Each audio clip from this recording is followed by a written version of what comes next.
Good evening. I'm Nate Pamplin, Assistant Director with the Washington Department of Fish and Wildlife and Administrator of the Wildlife Program. We are here this evening to talk with you about wolf recovery and share our thoughts on what might this mean for hunting of big game in our state. Director Anderson wanted to be here this evening, but an emerging issue has him appropriately directing his attention to his family. We wish him and his family the best. Tonight we are delivering our first ever statewide webcast on wolves and their potential impacts on big game in Washington. The purpose of the meeting tonight is to discuss those challenges and what we might expect from a recovering wolf population and wolves' impact on their primary prey, as well as how wolves might affect hunting opportunities. Over the past 12 months, we have conducted several public meetings about wolves and wolf management. Each of those meetings has had a slightly different focus and area of emphasis. We have hosted small group discussions with livestock owners and talked with them regarding what they might expect from wolves establishing themselves near their area of operation. We've also talked about wolf population management and what might people expect in terms of population growth and other management challenges. Finally, we've talked with communities in Northeast Washington where most of the wolves are currently located, about everything from protecting livestock to impacts on wild prey. Tonight, we'll be hearing from experts from nearby states and about how they've been adapting to the presence of wolves for well over a decade longer than we have experienced here in Washington. And we will discuss what wolves mean for Washington and our big game hunters. First, we will hear from Jon Rachael, who is the statewide game manager for Idaho Fish and Game. Then we will hear from Jim Williams with Montana's Fish and Wildlife and Parks. Jim is the Regional Wildlife Program Manager from Northwest Montana. Next, we will hear from Washington Department of Fish and Wildlife's Game Division Manager, Dave Ware. After the speakers' presentations, we will take questions from viewers. Viewers can submit questions to us using the email address that will appear throughout the evening at the bottom of your screen. That address is july18event@dfw.wa.gov. So, without further delay, let's dive in. Our first presenter is Jon Rachael, who hails from Idaho Department of Fish and Game. He's been there since 2009, and he has served as the statewide game manager for Idaho, including managing the newest big game animal, the gray wolf. He started with Idaho Department of Fish and Game in 1992, and he was on the team that wrote the environmental impact statement on the reintroduction of wolves into Yellowstone and central Idaho. And he was the department's liaison on wolf recovery issues through 2001. After that, he served as the regional wildlife manager for Idaho's southeast region from 2001 to 2009. Welcome, Jon, and please share experiences that Idaho's had with wolves and big game populations. Well, thank you, Nate. I'm pleased to be here, and tonight I'm going to go over some of Idaho's experience and kind of walk you through the history of wolf recolonization, reintroduction, and recovery throughout the Northern Rockies. I'll give you an overview of wolf management and current population status in the state of Idaho, and provide some discussion on elk status and the trends we have seen in hunter harvest and participation and our future management direction.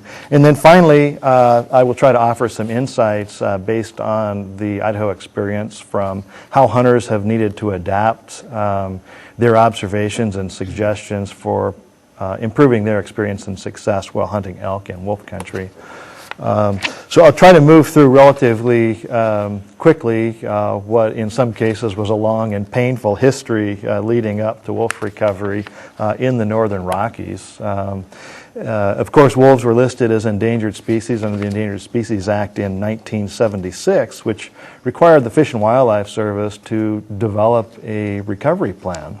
In that recovery plan that they completed in 1987, they identified 3 recovery areas in the Northern Rockies: the Northwest Montana recovery area, Central Idaho, and Yellowstone, and indicated that wolves would be sufficiently recovered to be removed from the endangered species list when each of those 3 areas had 10 breeding pairs of wolves for 3 consecutive years.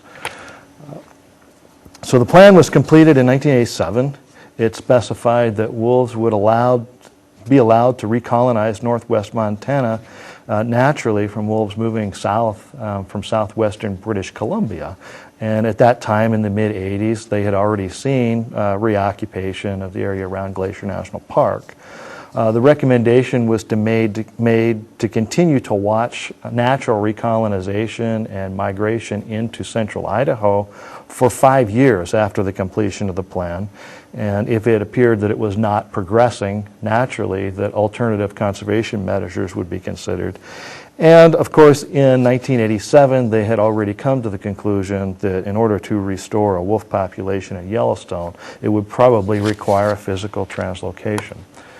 So moving ahead on the timeline, following completion of that plan with the Fish and Wildlife Service in 1987, Congress directed the Fish and Wildlife Service to prepare an environmental impact statement in which they would evaluate all of the biological, social, economic impacts if wolves were to be reintroduced into Yellowstone and central Idaho. In 1994, that process was completed, and the Department of Interior issued a record of decision. Now, the content of that record of decision was that the Fish and Wildlife Service would proceed to reintroduce wolves to Yellowstone and central Idaho under the Non-Essential Experimental Population Clause in the Endangered Species Act. This would allow more flexibility in management. It would entail fewer restrictions on land use activities. The plan would be to release about 15 wolves in each of the 2 areas each year until there had been 2 breeding pairs documented in each.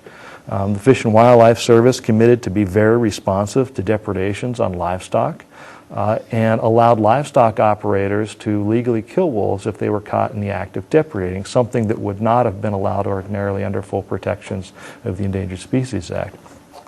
Again, the Northwest Montana recovery area would retain full protection under the Endangered Species Act and allow wolves to naturally repopulate the area. And by the time of the completion of the EIS, there were estimated to be around 75 wolves in that portion, or that recovery area. And if everything went as projected, wolf population growth was anticipated to reach recovery level by about 2002. So this next slide is a graphic showing the delineation of the recovery areas as described in that record of decision. And you'll note that the central Idaho recovery area does not include the portion of the Panhandle north of Interstate 90, but it does include portion of southwest Montana, and that the Yellowstone non-essential experimental population area does actually extend east or west into Idaho and north into a large portion of Montana. So back to the timeline, in January of 1995, wolves were captured in Alberta for transportation down to Yellowstone and central Idaho. Releases were handled differently in those 2 recovery areas. In Yellowstone National Park, wolves were released through what's called a soft release technique. Family groups were held together in 1-acre pens on the northern winter range for several weeks prior to release to allow them to reestablish and maintain family bonds. The intent would then be that after several weeks, the gates would be open and wolves hopefully would continue to function as packs upon release. So in 1995, there were 14 wolves released in Yellowstone through this fashion. 17 additional wolves were released the next year. Central Idaho, the Fish and Wildlife Service took a different approach. Wolves were released through what was called a hard release technique. They were transported directly into the area, focused in and immediately surrounding the Frank Church River and No Return Wilderness. This is the most rugged and remote portion of central Idaho. 15 wolves were released in 1995, and 20 additional wolves were released the next year. So the requirements for wolves to be removed from the endangered species list following this reintroduction process was that all 3 states must have approved wolf management plans before the Fish and Wildlife Service could turn over management authority. And in those plans, the states must designate a management scheme that would ensure that wolves would not be in jeopardy in the future of their numbers declining below that recovery threshold, which was at that point 30 breeding pairs spread throughout the 3 recovery areas: northwest Montana, central Idaho, and greater Yellowstone area. So the wolf population continued to increase, and in 2006, Fish and Wildlife Service extended management authority to the states of Idaho and Montana and maintained federal oversight of that program. In 2008, the Idaho Department of Fish and Game changed the classification of wolves to be a big game animal, completed a state management plan, and indicated at that point that hunting would be the primary tool used to regulate wolf numbers in the future. In 2008, wolves were delisted for a short period of time in Idaho, Montana, and Wyoming, but in response to a lawsuit filed that the Wyoming plan didn't provide adequate regulatory mechanisms, the Fish and Wildlife Service withdrew their delisting order and put wolves back on the endangered species list just a couple of months later. Fish and Wildlife Service revisited the process and then later in 2009 delisted wolves in Montana and Idaho, but they remained protected under the endangered species list in the state of Wyoming.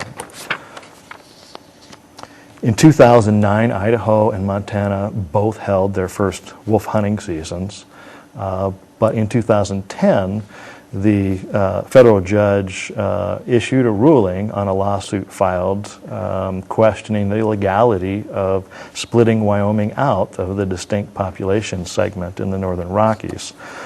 Consequently, wolves were put back on the endangered species list. There was no wolf hunting season held in 2010 and the spring of 2011. In 2011, the pendulum swung again, and wolves were delisted by means of a rider on the federal budget that reinstituted the 2009 delisting rule. Idaho and Montana both reinitiated harvest seasons in the fall of 2011. Most recently, in September of 2012, Fish and Wildlife Service approved a wolf management plan in the state of Wyoming and proceeded with delisting in Wyoming as well. So where we stand now, in Idaho and Montana, we're now just starting the 3rd year of post-delisting oversight by the Fish and Wildlife Service. During this period of time, there are 3 triggers that may cause the Fish and Wildlife Service to initiate a status review that could potentially result in extending the oversight period beyond the 5-year window, or even could result in an emergency relisting under the Endangered Species Act. Those include that if the year-end population of wolves falls below a delisting criteria of 10 breeding pairs or 100 wolves in either Idaho or Montana or Wyoming, they could trigger the status review. Or if the year-end population in either Idaho or Montana falls below 15 breeding pairs or 150 wolves for 3 consecutive years. Additionally, if there would be a change in state law or management objectives in any of the 3 states that would significantly alter or increase the threat to the wolf population, it could trigger that federal status review. That is something certainly as state wildlife managers we do not want to happen. So I'll continue on with the history of wolf recovery throughout the Northern Rockies. You can see on the lower end of the graph, wolves began reoccupying northwest Montana in the early 80s. The blue bars on the bottom represents the Montana population. The pink in the middle is how the Wyoming population has grown. And then on the top of the graph in yellow represents the number of wolves at the end of each year in the state of Idaho. I'll call your attention to the line horizontally across the page here. In 2002, each of the 3 states had met the minimum threshold of number of breeding pairs and total number of wolves that would have triggered that recovery level, and that was a level just below 700 wolves in the 3 states combined. give you a modern-day look at how from those early beginnings of natural recovery in northwest Montana and the translocations of wolves into central Idaho and Yellowstone Park has progressed. Today, each one of those black circles on this map depicts a documented pack distributed throughout 5 states. Wolves have moved westward into Washington and Oregon from Idaho, and most of the potential habitat throughout the states of Idaho, Montana, and western Wyoming have been occupied by wolves. For more information and a lot of detail on the history, on the background of recovery in the Northern Rockies, I'd refer you to the U.S. Fish and Wildlife Service's webpage indicated here on this slide. And that includes the most recent interagency annual report that will provide detailed information on wolf populations in Washington, Oregon, Idaho, Wyoming, and Montana. So I'll take a short change of pace here from the history and move more specifically into the experience and status of wolves in the state of Idaho. In Idaho, wolves are monitored under a memorandum of agreement monitored jointly by the Nez Perce tribe in the central portion of the state and the Idaho Department of Fish and Game in the remainder of the state. Tracking more specifically the number of wolves, have they increased dramatically since the initial reintroduction in 1995 through present. You can see rapid growth through time. By the year 2000, Idaho had reached its 10 breeding pairs or 2001 rather, 10 breeding pairs for 3 consecutive years. The population continued to increase to where it peaked out in our best year-end estimate. The highest number was 856 on December 31st. Again, this is probably a conservative estimate of wolf numbers. But as you recall, 2009 was also the initial year of hunter harvest, and as intended, as part of that program, we did stop the growth of the wolf population and reduced it just a bit. Okay, this slide illustrates the trend in total documented packs in the state in yellow. And also denotes those that qualified as breeding pairs with the gray bar to the right of the yellow. And the definition of breeding pair is that there are 2 adults that survive through the end of the year and 2 pups born that year that survive through December 31st of each year. The current status of wolves in the state, our biologists make intensive effort every year to track reports by the public. We have an intensive capture and radio telemetry program, also working on the ground with a number of other techniques to document wolf presence. At the end of 2012, we had documented 117 packs distributed throughout the state, and that doesn't count those packs that are on the border of the state that are counted towards the totals in those adjacent states. And again, as you'll recall, our minimum requirement to meet Fish and Wildlife Service monitoring specifications is that we document at least 15 breeding pairs each year, and that we can document that we have at least 150 wolves.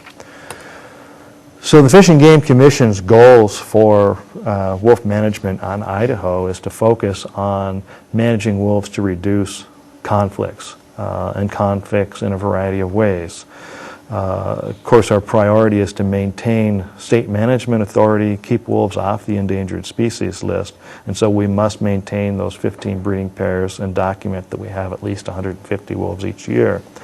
But in addition to that, we're focused on trying to bring the wolf population in balance with the other big game species and to reduce attacks on livestock and other domestic animals, and particularly be cognizant of the presence of wolves encroaching on populated areas where we anticipate those conflicts would increase dramatically.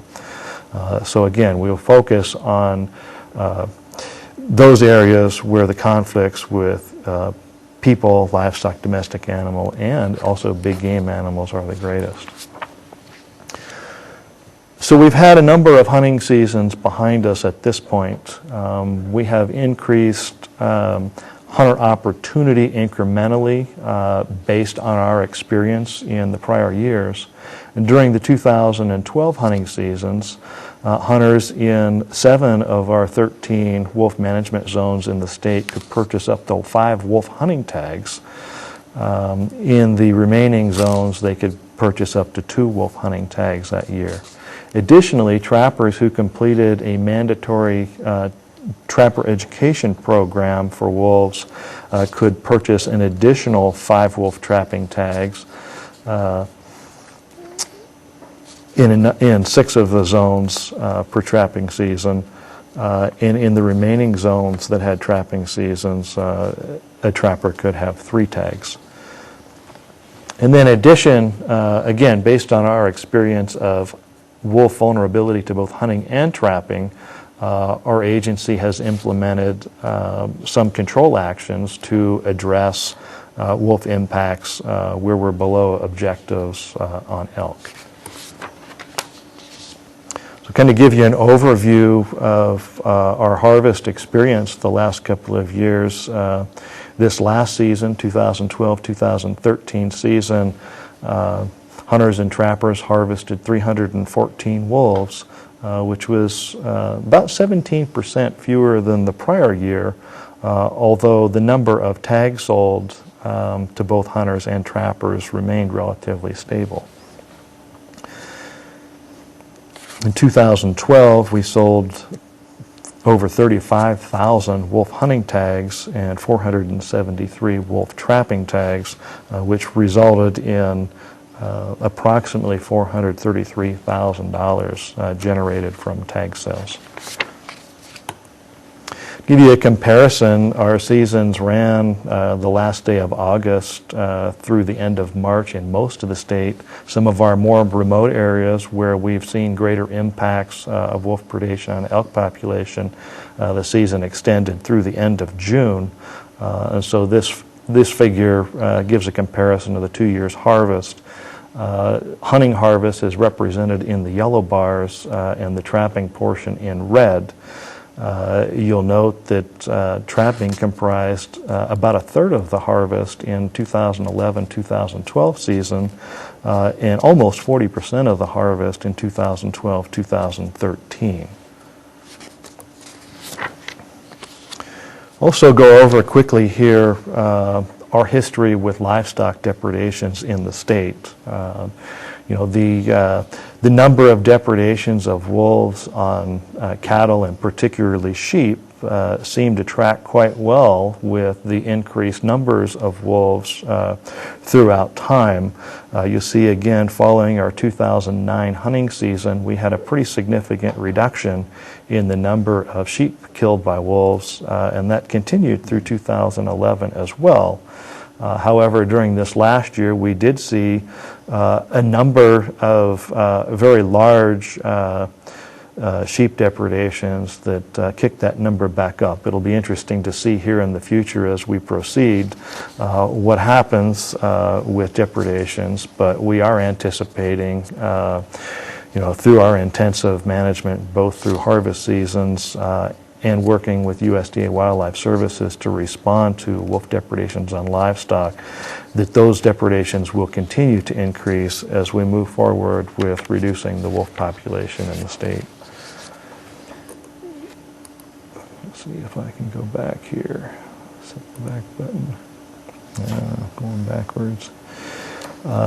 skipped over the slide here, but I presented a slide that provides an overview of wolf mortality by cause.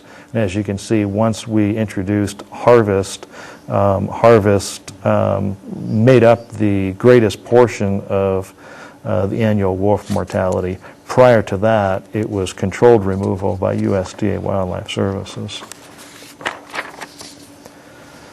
So what have we learned from our experience hunting wolves the last several years? Probably some of the key points are that we learned we can effectively monitor wolf harvest without people need to be concerned that we're going to grossly overshoot intended limits.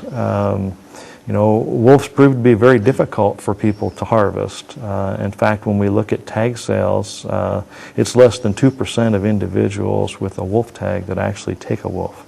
We did learn that areas with open country, high road densities, high hunter densities, wolves are much more vulnerable to harvest, and hunting alone may be sufficient to reduce populations of wolves. But in those areas that are remote, more rugged, lower hunter numbers, limited vehicle access, we found that hunter harvest is not going to be significant to reduce wolf numbers where that's the intention, and that we will likely need to continue to pursue targeted agency control efforts if the intent is to reduce those numbers.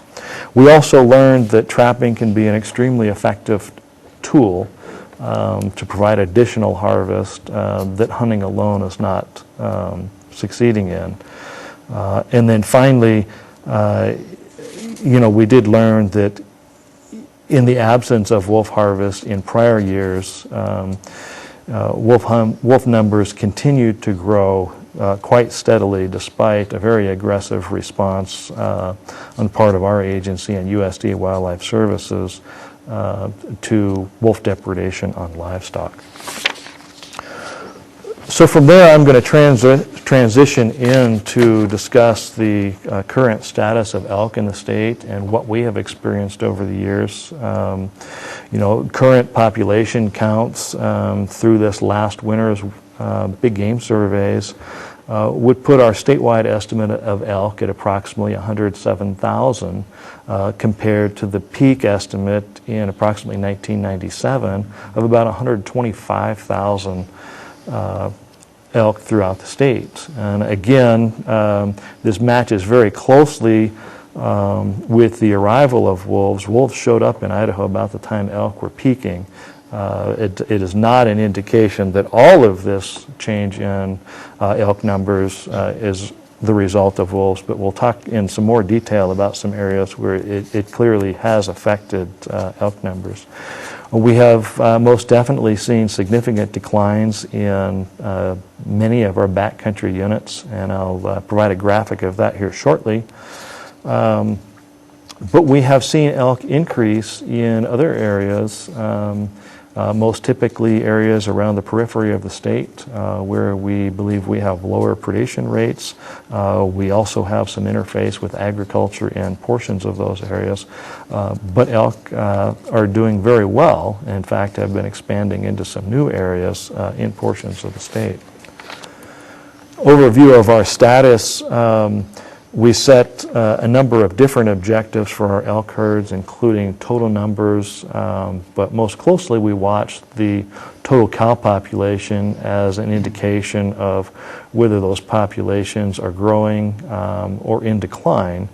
And you'll see that most of the state here, we are meeting or exceeding objectives.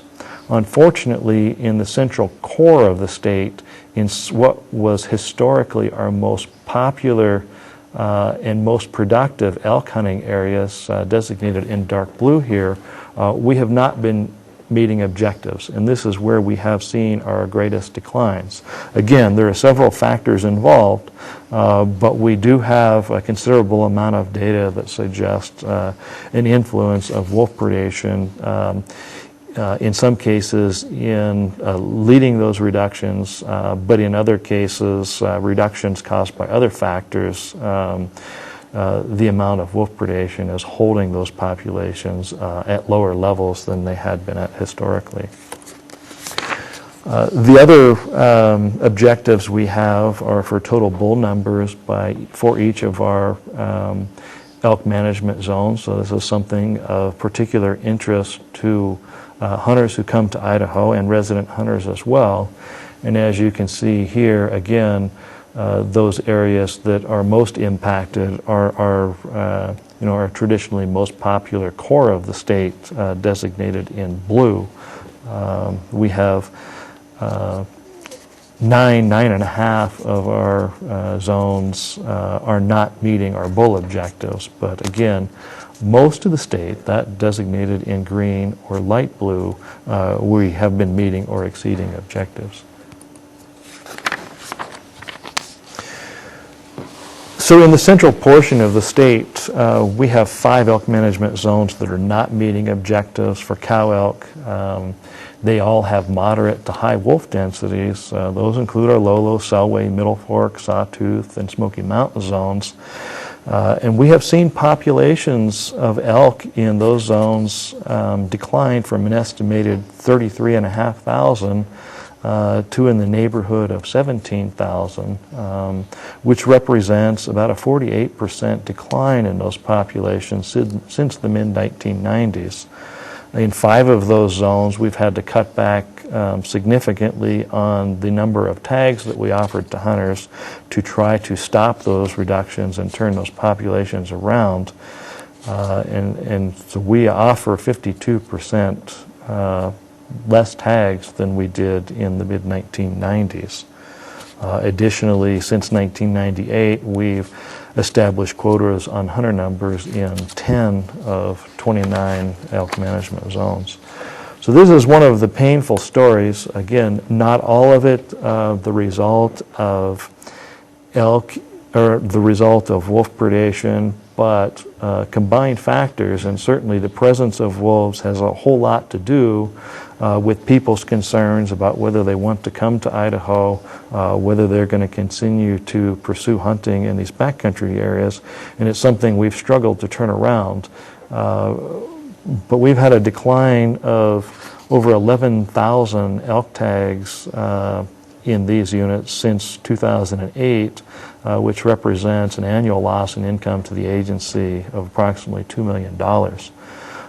We are now in the process of revising our elk management plan to focus more heavily on recovering elk numbers in these areas that we've had the greatest declines, and we will be approaching some habitat improvement issues as well as some intensive predation management in those areas where that's appropriate.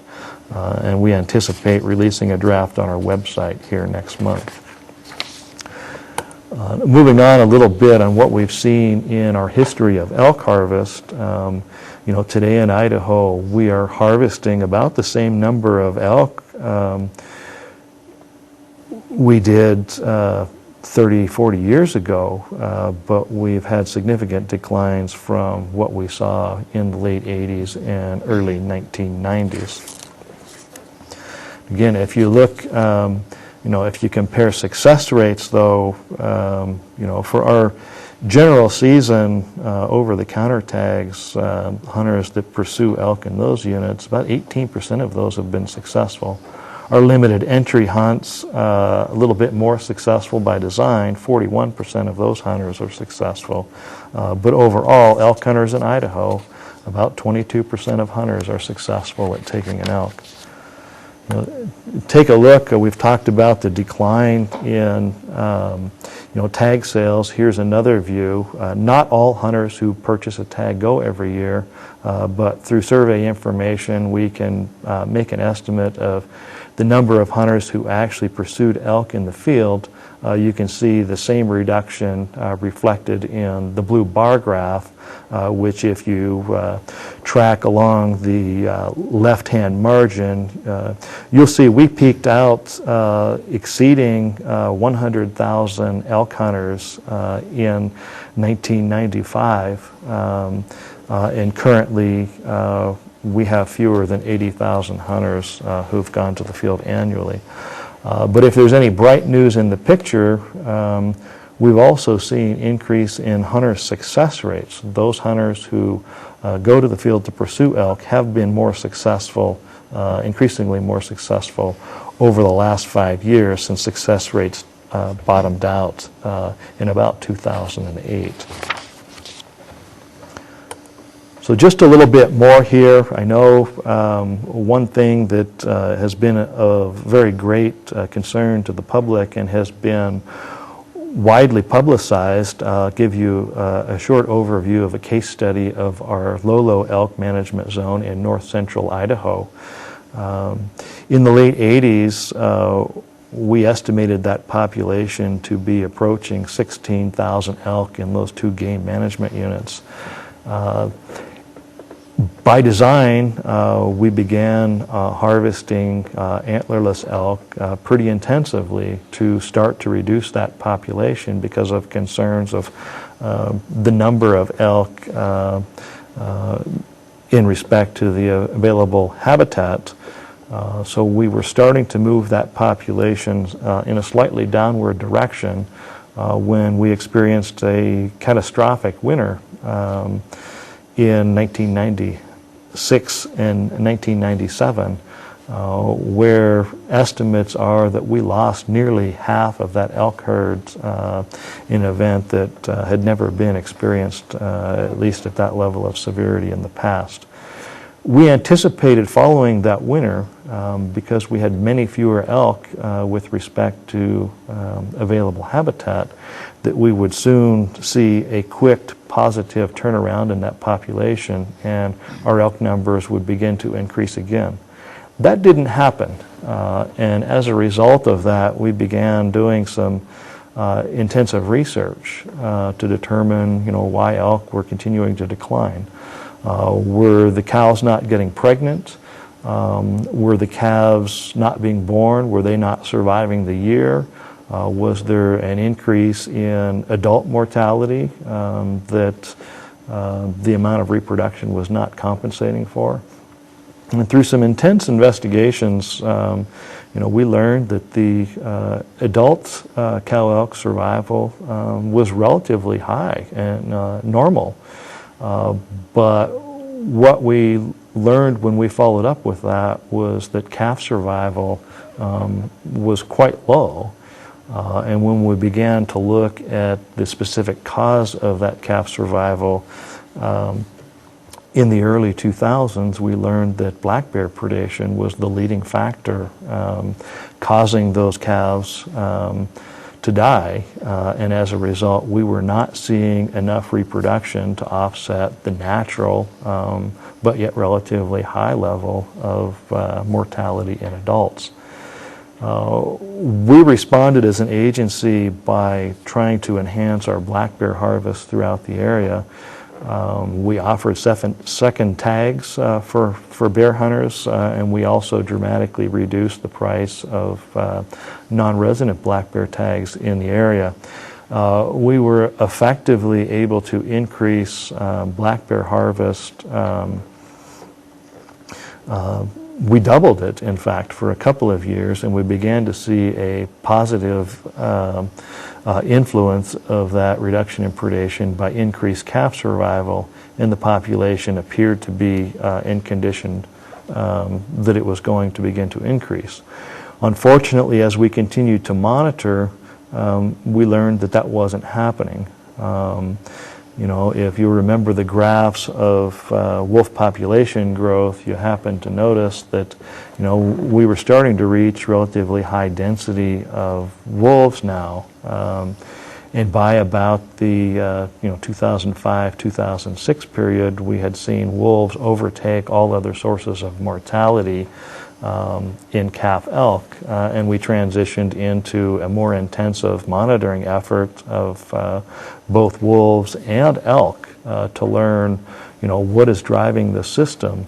And what we learned through that process was that wolf mortality was the primary cause of, or wolf predation was the primary cause of mortality in both 6-month-old calves, causing them not to make it to their first birthday, but also was now resulting in a much higher than typical mortality of adult elk. And as a result of that,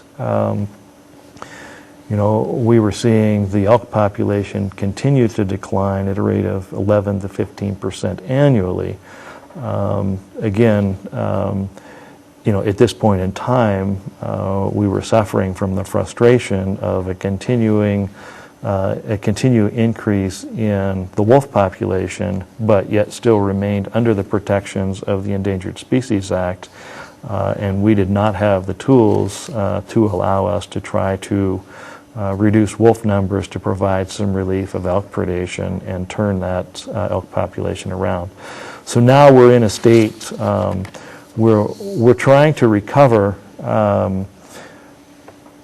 big game populations that have been faced with wolf predation for quite a number of years, and it's apparent that it's going to take some time to do that, but we have committed through management of wolves through intensive harvest and trapping in these areas, in addition to some agency control actions, to provide enough of a reduction in wolf numbers in these areas to allow these elk populations to recover to the extent that the habitat will support. So with that, I will transition to my final topic, and that was just to offer some observations that our biologists and managers throughout the state of Idaho have made in their pursuits of elk and monitoring elk and wolves and visiting with the state's hunters. And so just a few highlights here. Research suggests that the presence of wolves make elk move around more than they had in the past.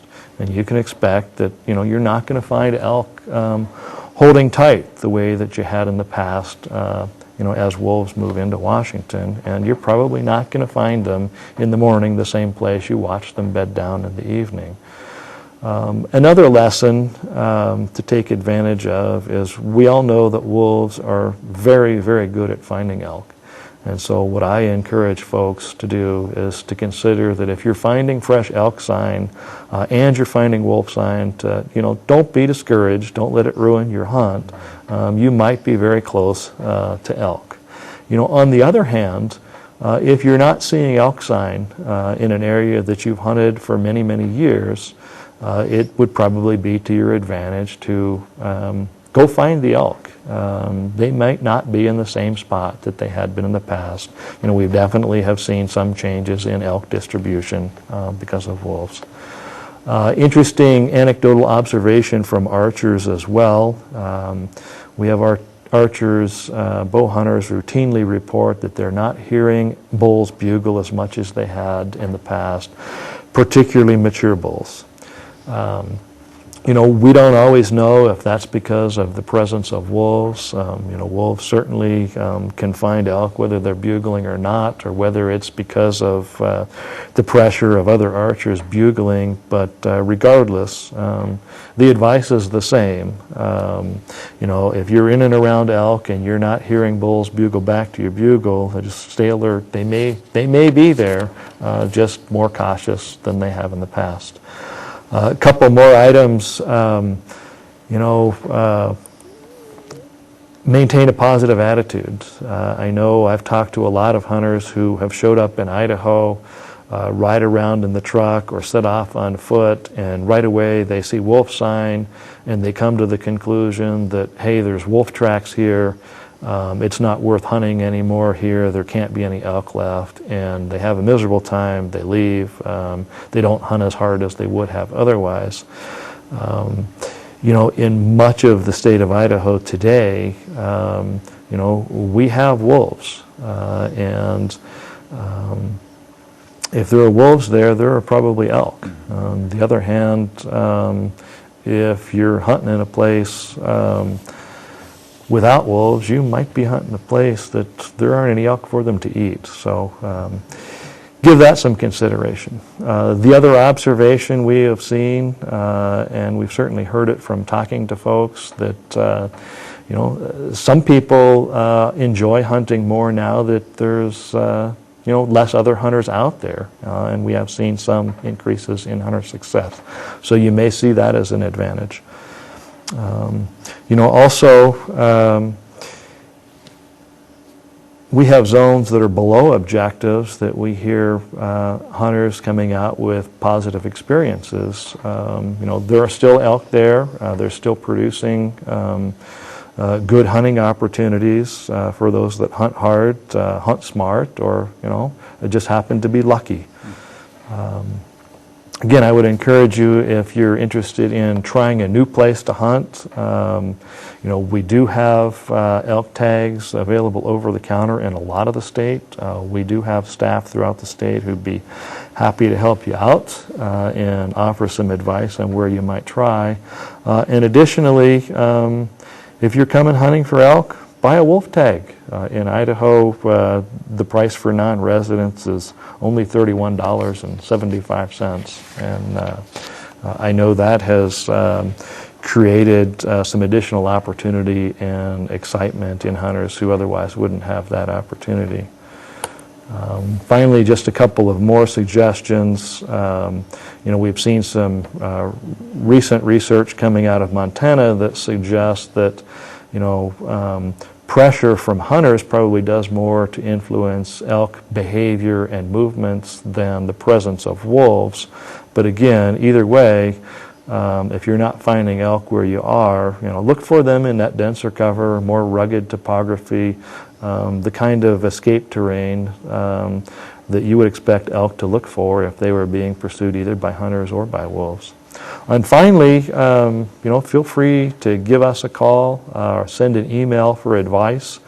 We have biologists in each of our regions throughout the state that are happy to offer some input, and nothing really can beat the local knowledge from folks who are out there on the ground. So I encourage you to visit our website and also take a look on our website at our Hunt Planner tool. It has a lot of information on hunter success, drawing odds in our controlled hunts. It can also give you some tips in each of our elk management zones on what you might expect there. So, with that, that's kind of the history of status of elk and wolves and wolf management in Idaho. So I'll pass it back to you, Nate.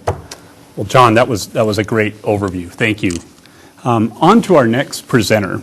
Jim Williams is the Regional Wildlife Program Manager for Montana Fish, Wildlife, and Parks. Jim is based in Kalispell, and his region covers northwest Montana, where wolves first began to recolonize into the state in the 1980s. He has been with the department for 14 years and supervises 20 research and management biologists, covering a wide range of issues, ranging from grizzly bear research and management to big game surveys to habitat conservation and acquisitions. Jim, thanks for joining us, and please walk us through Montana's experiences with wolves and big game. Thanks for the invitation, Nate, and we look forward to sharing some of Montana's experiences managing both deer and elk in a large carnivore-rich environment. Similar to John, I'm going to walk you through some slides tonight. Much of western Montana looks pretty similar to eastern Washington. West of the Continental Divide in Montana tends to be a mountainous type habitat that's pretty densely forested, in some areas more so than others.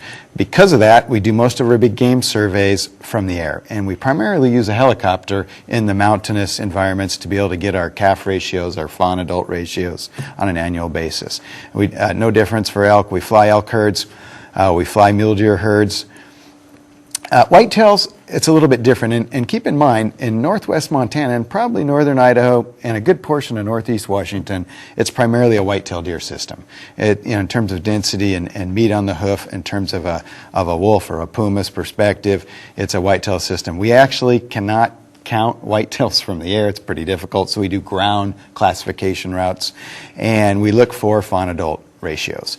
And we typically in the northwest corner classify over about 5,000 deer annually to get the annual recruitment rate. How many of those fawns that were born in spring make it through their first winter and are recruited into the population? With white-tailed deer, it's all about the fawns. And there's 3 pictures of deep snow here. In our corner of the state, western Montana, we tend to experience every now and again some pretty severe winters. Winter severity can come in 2 forms: really cold temperatures or very deep snow, or a combination of both. And in a whitetail system, you really have to be careful and really keep a close eye on winter. Summer drought's also a factor. I'll talk about that in a little bit. And, we've heard from our hunting public and our non-hunting public and people that are just interested in wildlife. Wolves, bears, pumas, and coyotes. Western Montana in general, probably has a higher number of large carnivores, native large carnivores, both in abundance and number and distribution than any other state in the lower 48. And I'm going to walk you through some of these large carnivores and then talk about hunting and the impacts of hunting, and then kind of obviously focus on wolves tonight. We set seasons every 2 years in Montana, and you can imagine, I'm sure in Washington, and I know in Idaho it's no different, there's a lot of passion amongst big game hunters. And what is the impact of predators? What is the impact of lions? What is the impact of wolves? No different in Montana. We've even had some organized protests. This was primarily related to the delisting of wolves. There was obviously a lot of litigation. Jon did a great job covering the history of wolf delisting and the opportunity to provide a hunting season. Folks were pretty frustrated. Government, the wheels of government can turn slow. They wanted ownership in the program, and it took a little bit to get a hunting season. And these maps you've seen, this is just a smaller version, the Montana-centric. And if you look at the north or the western corner there, where all those wolf packs are, that's the region that I come from. I'm standing on the shoulder of a whole bunch of good field biologists and a wolf biologist in particular, Kent Loudon. A lot of this data I'm going to talk about, he's collected, and it takes a lot of work. You've seen this slide. Jon also mentioned that it all started in northwest Montana, and it did. Our wolf packs were native. They recolonized on their own out of British Columbia. After wolves were primarily extirpated from the state, in the early 1900s, we've always had dispersers, but we actually had breeding packs that established in the North Fork of the Flathead. We did a lot of work from 1985 to 1991. A lot of graduate students were up there. Did some quality research. White-tailed deer were the primary prey species. Elk and mule deer are in there, but it was a white-tailed deer system. These are the first wolves that recolonized the United States, the lower 48.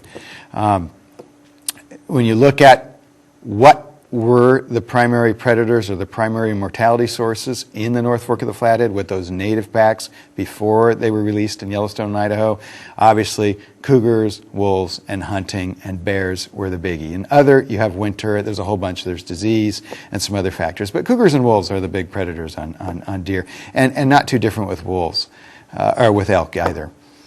How do we count wolves? Jon touched on a little bit in Idaho. It tends to be confusing for folks. We can take to the bank a minimum number of packs annually, and it's only a minimum. And our hunters tell us every year there's a lot more than that. You're missing over here where I hunt, and there's a pack over here, and we know that. What we have to do for the Fish and Wildlife Service is provide an concrete minimum number to prevent relisting of wolves. And so that's what we do. We're working toward population estimates. Obviously, there's more wolves than the minimum number, but we use tracks. We do telemetry from airplanes. It's very difficult to observe wolves in a forested environment, so we use hunters too. And we have a system, it's called patch occupancy modeling, and it's kind of up and running now. We're going to utilize it more in the future, whereby as you're hunting out there, you can remember the wolves that you see. We query hunters with a telephone query annually for harvest in Montana. We're going to ask about wolves. We are right now. So that's a new source of data that's going to help us set wolf seasons. Same thing Jon showed in Idaho. Wolves have increased dramatically. They are fully recovered, particularly in the western portion of the state. Minimum number of packs, same thing. These are the breeding pairs. And this is kind of interesting. Jon showed that sheep were the primary depredation conflicts in Idaho, and it's no different in Montana. Domestic sheep and wolves, their conflicts there almost guaranteed if the two species overlap. No different in Montana, and obviously cattle as well. Prior to our hunting seasons and our combined hunting trapping season last winter, agency removals were the primary source of wolf mortality, and that's conflicts, primarily with livestock. We respond pretty aggressively. So does Wildlife Services. They're the federal agency responsible for wildlife depredation responses for cattle and sheep in Montana. We work with them as well. But now hunting, as John pointed out in Idaho, hunting is a real successful management tool, as has been trapping. Tolerance is pretty variable. When we went out to the public, hunters, non-hunters, households, what do you think about wolves? We were somewhat surprised. The tolerance is pretty low. Obviously, there's a lot of emotion, a lot of passion, whether you love wolves or not love them, or whether you hunt them or not. But the tolerance was quite low. That was kind of a surprise to us. And there was a real desire for Montana to manage its wolf population. So I'm going to walk you through. We have a lot of black bears. It's not just a wolf game in Montana when it comes to setting deer and elk seasons. We have a pretty healthy black bear population. We did some long-term 13-year research on black bear densities, and that involved DNA, marking bears, and telemetry. And I apologize for this slide, but what it is essentially is we have about a black bear per square mile in most of the productive habitats in western Montana, probably the same in northern Idaho, and probably the same in many parts of Washington, a black bear square mile. They're on the landscape.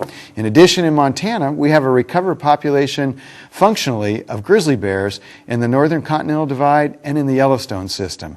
We do not in the Cabinet Yaak right on the Idaho border, but we're seeing expansion of the two primary populations in all directions. So in addition to black bears, we have grizzly bears, and they're primarily vegetarians in northwest Montana. They eat huckleberries, but they also utilize meat as well, particularly in the Yellowstone and for calves and fawns in western Montana. We do a lot of grizzly bear monitoring. We do it from the air, we do it from the ground, we do it in the wilderness. We actually do it working with the Park Service, the tribes, the Blackfeet Nation, the Confederated Salish and Kootenai tribes. It's a group effort. We have a good handle on the number of bears. Den surveys, and we're looking at about 1,300 bears growing at or 1,000 to 1,300 bears growing at a rate of about 3% per year right now. This graph shows those colored cells around the Greater Bob Marshall Glacier Park Wilderness Complex. Those are all the expanding distribution of bear incidents, conflicts, or observations that are verified by agency biologists. They're moving clear out onto the prairie. So conflicts, as you might imagine, just with wolves are there. That's a hot tub with two grizzly bears in the backyard. It's also there when it comes to setting seasons because they do have an impact. This is about a 1,000-pound bear on the Rocky Mountain front. Some of them grow quite large when they utilize more protein, meat as a source of protein. In addition to black bears and grizzly bears, we also have a healthy population of pumas. We allow hunting of pumas in Montana. It's a very highly prized game animal. We have a very active constituent group in the form of houndmen, and they are probably the primary advocate for puma populations in Montana. They're very passionate about what they pursue. They like to photograph them. They like to hunt them. We've invested significant funds in puma research, and we've looked at the effects of hunting on pumas, how long it takes to decrease a population, and how long to recover. And it looks like about a three-year period either way. So we can manage puma populations as well. Conflicts are there just like wolves. We have conflicts in the urban wildlife interface. This picture shows a puma on the deck with an individual looking out his window, but we also have a lot of livestock puma conflicts as well. So we have a wolf, black bear, grizzly bear, and puma system. And so how does that relate to your hunting opportunity for mule deer, white-tailed deer, and elk? Similar to what John showed for elk, this is long-term, that blue line is long-term mule deer buck harvest trends. And the buck harvest really correlates as pretty close to populations. We see a high peak in the mid-1990s and a significant decline into the late 1990s, early 2000s, then a recovery, and then another significant decline with just a slight blip up. Mule deer across the entire Rocky Mountain West have declined in many states and Canadian provinces. You know, and we're not sure what the answer is. Predation could be a component. I would suspect it's more related to pumas than wolves in the case of mule deer in the West, just because of the habitats they live and the elevations that they're at. But we're not sure. It's probably a combination of habitat, climate, and perhaps some unknown factors. However, hunting seasons in the fall, we still check some very nice mature mule deer bucks in western Montana. There's an example. Here's another one a couple of years ago. The numbers are down. The buck harvest is down. Hunters are very concerned, and we are too as an agency, but we do still have a pretty quality mule deer hunt in western Montana annually, and we will this fall as well. And the good news mule deer is we had good fawn recruitment the last 2 years. We had mild winters. So with whitetails, a similar graph. If you look at the blue line in this graph, it peaked in the mid-1990s, similar to elk in Idaho. A significant decline after that significant winter event in 1996. Another recovery into the early 2000s. Some bad winters, the population dropped, and we've seen a steady increase the last 2 years. We've been coming off 2 mild winters. The far right graph, that boxy looking graph, but the right hand side shows the percent yearlings in the harvest. So when those fawns make it through their first winter, they show up and are available to you as a hunter as a yearling buck. The last 2 years, the yearling buck percentage coming through check stations and harvest has jumped up. And that's in the face of grizzly bears, black bears, recovered wolf population, and puma population. So that's good news. Obviously the populations decline, but the recruitment, that's your paycheck into the population, the annual paycheck, has been decent the last 2 years. We are within our long-term average, but our whitetail numbers are still down. And we're just tracking that recovery the last 2 years very closely. Same thing as mule deer. We still get some exceptional bucks like Idaho and Northeast. There's some exceptional hunting around Spokane for mature bucks. There's some real good habitat security in the northern Rockies and some steep country. These bucks die of old age in many cases. Elk hunting. I like this picture. This came through our check station here last year. It looks like it's easy. It's really not. Just like John said, it's pretty difficult. But depending upon where you're at, you might be lucky. These are areas that in Montana that are under a restrictive elk hunting package. And that primarily means brow tine bull only hunting, bull hunting, no antlerless hunting or very little antlerless elk hunting. And as you can see, it's primarily the western part of the state and in particular the northwest region. And again, that's where we have these significant winter events, a full complement of native large carnivores together. And we're in restrictive packages. You have to be careful. And we'll talk about that in a little bit. These are check station elk from last year. Again, we do have bull harvest. It goes up and down. Primarily, it's influenced in the hunting season with snow. If we have good snow, hunters can find the elk and they can kill the bulls. If it's a mild, dry hunting season, harvest is going to be down. It's a lot tougher hunt, some tough country to hunt. So when we have snow, the last 2 weeks in particular that move the elk down, hunters are pretty successful. Every now and again we get some real nice bulls too. Similar to deer, habitat security really isn't an issue. This is an interesting graph here. This is an objective. Are we at objective, under objective, or over objective? And in Montana, similar to Idaho, where we are over objective is on the private land eastern Montana component. And obviously access is an issue there. That's private land. And the access options that are available to you as a hunter are quite variable depending upon what's going on that private property. In the public land, the national forest to the west on the Idaho border, the green is at objective and the yellow is below. And again, those are where the more severe winters are, and we have the full complement of native large carnivores. So it kind of paints a picture not too different than Idaho, and I'd predict Washington's going to be probably similar to Montana and Idaho in this respect. Moose is a species of concern in Montana when it comes to wolves. And that's one that we've had a significant decline in hunting opportunity recently. And I know Idaho and Northeast Washington has some real popular moose hunting as well. And so we have, fought for a long time to get some good quality science, some long-term moose research started, and we just got it last year. Our legislature approved a moose research project, and we hired Nick DeCesar and Jesse Newby. They're 1 year under their belt. We're really looking forward to exploring what is the driver for Montana's moose populations. Is it habitat? Logging has really declined significantly on public lands, and moose thrive on a disturbed habitat, fire or logging. Is it wolves? Obviously in Alaska and Canada, and there's a lot of research that says it could be wolves be a major factor in moose populations. Or is it disease? Disease in Minnesota. So we're looking at all three of these, and it's going to take a little bit. Good science, it takes several generations of cohorts of animals, and that's a 9-10 year project, but we're looking forward to cooperating with Idaho Idaho and Washington on this project as well. Obviously, in other areas, both bear species have been implicated in Alaska, and wolves in some areas in Canada. Who knows? I suspect it will be somewhat similar in Montana. The three study areas are the Rocky Mountain Front on the prairie and the Sweetgrass Hills. There's moose that are actually increasing in numbers and distribution. The Cabinet Wilderness, which is right on the panhandle boundary of Idaho, which is a real densely forested system that has the full complement of native large carnivores, both bears, wolves, and pumas.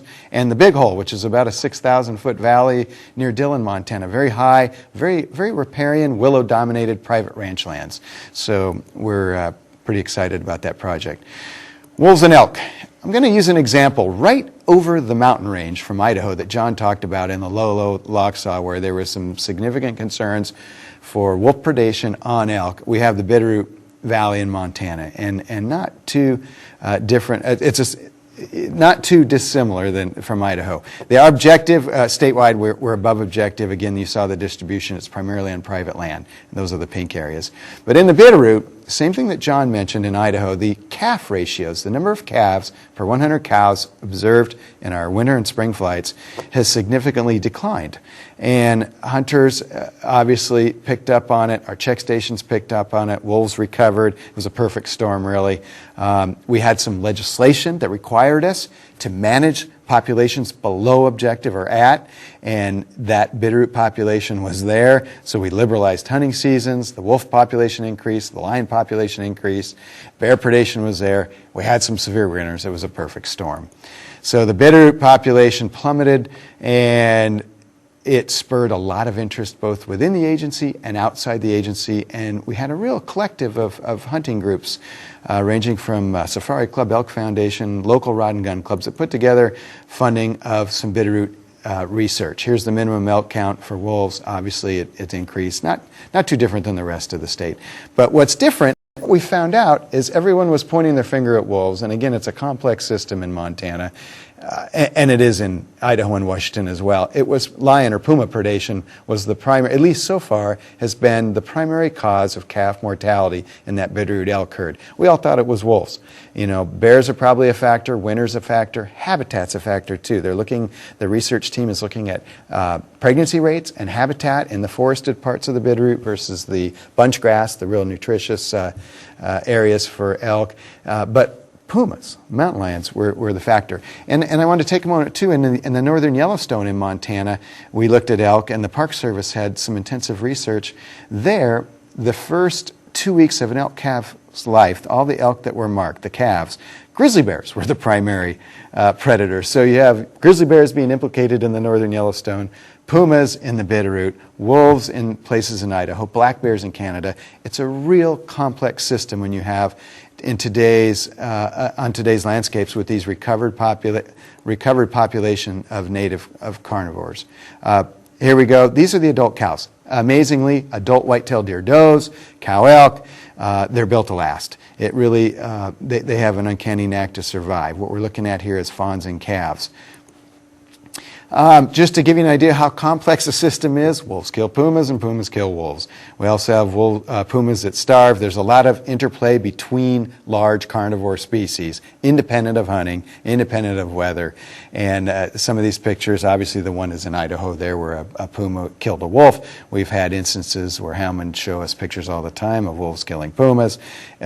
We have grizzly bears that are staying out of dens that are following lions and pumas to kills in areas in the North Fork of the Flathead and probably other areas as well.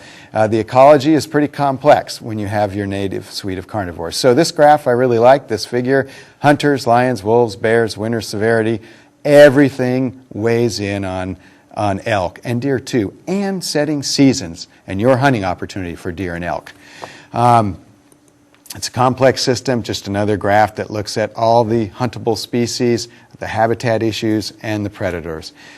Everything you have to take into consideration as a field biologist, as a commissioner, as a hunter, when you think about what's driving the system. It's not easy. So just like John, we just had final commission action on our wolf season for next year, and we extended our hunting season from September 15th to March 15th this year, and our trapping season is going to be mid-December through February 28th. The reason we start later for foothold trapping in Montana is we obviously have a lot more grizzly bears, and that's an issue. We want to wait until they're in the dens. We've had some really successful wolf hunts, really popular wolf hunts with the hunters the last several years, just like Idaho. And I want to talk a little bit about hunting strategies, both for wolf hunting and deer and elk hunting. And John hit on it, and I think I don't have anything really new to add, maybe a couple things, but you need to hunt in the less vulnerable habitats. You need to think like a wolf. Wolves run down their prey. They're a cursorial predator. Cats are stock ambush predators. They can hunt in some real steep habitats. Wolves typically do better where they can run their prey into deep snow and take them down. So think about that when you're out there.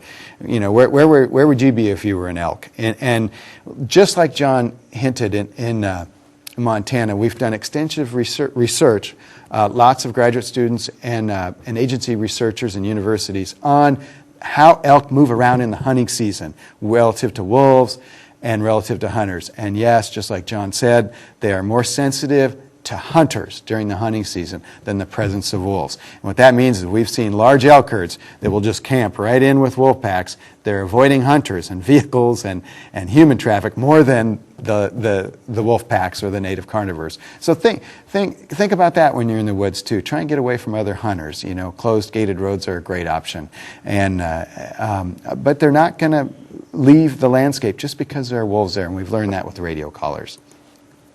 Wolf hunting. This is a 120-pound wolf. We hear a lot of myths about large wolves, and I don't believe anything until we put it on the scale and our biologists hang him up and weigh him. And this is a large male.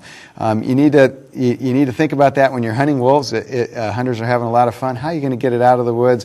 Are you going to skin it? How are you going to take care of the pelt?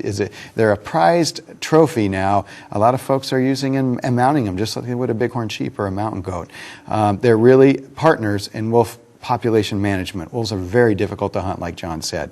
But in Montana, we've had some very successful seasons, really without incident for the most part. This is a distribution of the harvest locations last year, and you can see we have a really nice distribution of public recreational harvest. This is not agency removal. This is you as a hunter, you know, helping us as an agency manage the population. It's an opportunity. It's a new animal to hunt on the landscape and trap as well. This is probably a tougher slide for you to read, but hunting with recovered native carnivores, these large carnivores, pumas, wolves, black bears, grizzly bears, that's going to have an impact potentially on your hunting. So you need to be flexible, and I think as an agency, this is recommendations that I would have both as agencies. You know, what can Washington learn from Montana and Idaho, and as a hunter too. I think we need to all be really sensitive to hunter concerns over predation and winter. And we heard it a lot. You know, you folks at the Wildlife Department don't understand how bad the winter was, or you folks don't understand how significant the predation was. You know what? The hunters are out there. We know that, and we understand that. And I think that's an important part. As large carnivores continue to recover in Washington, the hunters are going to be very passionate about what they'd like to pursue. And I think we've learned to really try and be partners as much as we can with the management of the populations, those carnivore populations. Watch winter severity. And just like winter severity, summer drought, particularly in eastern Montana, and I'm sure eastern Washington, the amount of body fat that those ungulates accumulate going into winter is very important. And how cold, how deep the snow, that's going to in fact impact your recruitment, your fawn survival, your calf elk survival. Monitor the condition of your winter ranges. You know, in my part of Montana where our crew works, you know, closed canopy winter ranges are the norm, not open wind-blown bunchgrass winter ranges. They get down as low as they can or on a steep mountainside hill under a canopy where it's warmer and there's less snow. So you need to look at the quality of your winter ranges. If the quality's not there, that's going to impact your winter survival in addition to predation. So that's important too. White-tailed deer, what we've learned in Montana, in western Montana, is to be very careful with antlerless hunting. I think what has happened is the cumulative impact of all of the large native carnivores being back on the landscape as compared to the 1950s. We're not going to have those very liberal antlerless season, those extra, we call them B licenses in Montana.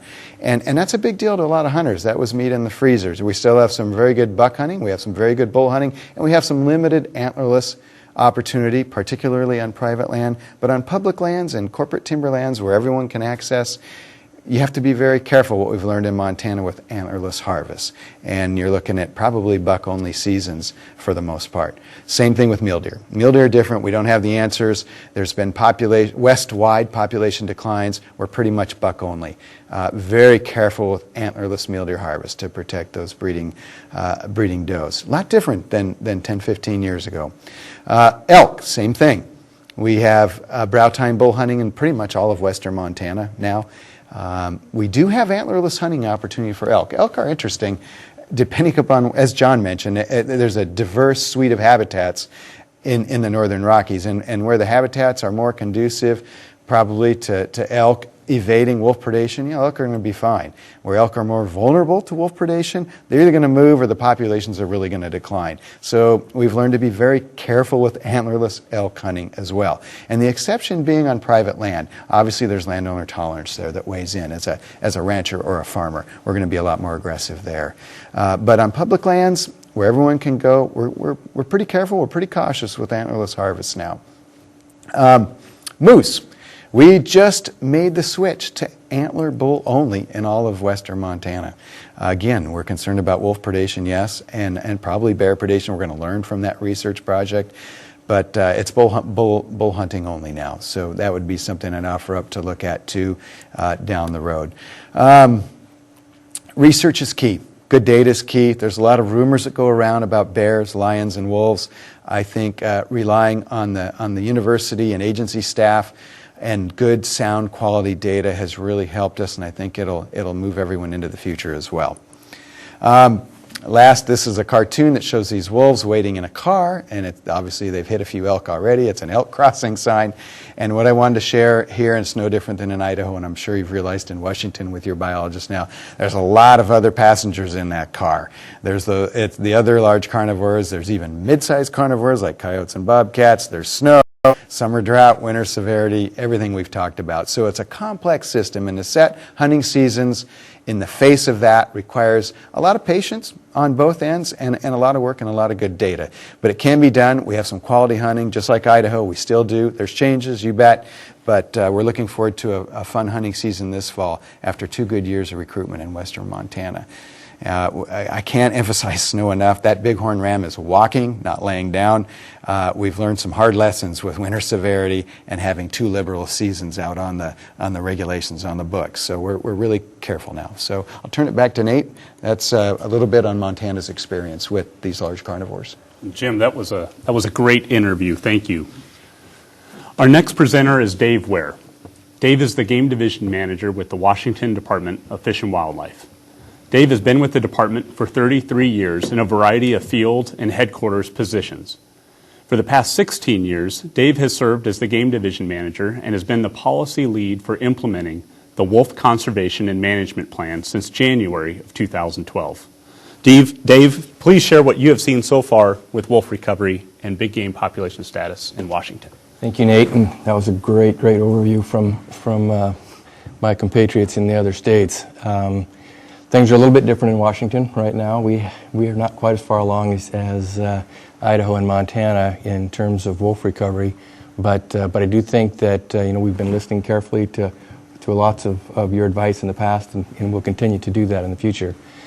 So I want to walk folks through what's going on in Washington right now. We've not, like I said, seen the level of wolf repopulation that some of the other states have, but we have a lot of folks that want to know what's going on and what's happening with our ungulate populations as a result of what we do have. So wolves are returning to the state of Washington. Most of them are coming in from British Columbia, Idaho, and some from Oregon as well. You've seen the previous 2 presenters talking about the number of wolves in their states, and it's not too tough to figure out why and how they're coming into the state of Washington. So what we've been doing to try to monitor wolves as they come into the state, we've developed a wolf sighting report online, and we've been using those reports, especially when we get a concentration of reports in a geographic area. That helps us get a better understanding of where wolf activity is. So then we can go in and here's some of the wolves that we've had collared. You see some of the dispersal movements, and we get a lot of folks that they'll report a sighting and they'll wonder, well, why aren't you following up on that right away? And part of that is because wolves move around a lot, and especially dispersers, and dispersers can happen at any time during the year, but especially in winter. And so yes, you may have seen some tracks and or heard some howling or had some other sign of wolves in the area, but what we're looking for is a concentration, an area that where we get repeated locations. So really looking for folks to continue to submit those sightings, especially in areas outside of where we have known wolf locations. So then once we get a core number of sightings, tracks, or whatever, then we will come in and follow up with some surveys, and we do a lot of camera monitoring. These are the efforts from last year. We have a lot of partners helping us with that camera monitoring. And again, if we pick up wolves in these geographic areas, then we follow up and try to get in there and capture some wolves, put collars on them so that we can monitor their movements, monitor pack size later in the winter, but also it helps us with dealing with wolf livestock issues. So this table here kind of shows the status of what we're up to in terms of monitoring. We've got about 12 packs in the state of Washington. We've been monitoring all of them. We've got a couple that we had considered suspected trap or packs rather than confirmed packs. So we had a couple of those. We still haven't confirmed the Boulder pack. We do have a couple of wolves that are wearing radios in the Diamond pack.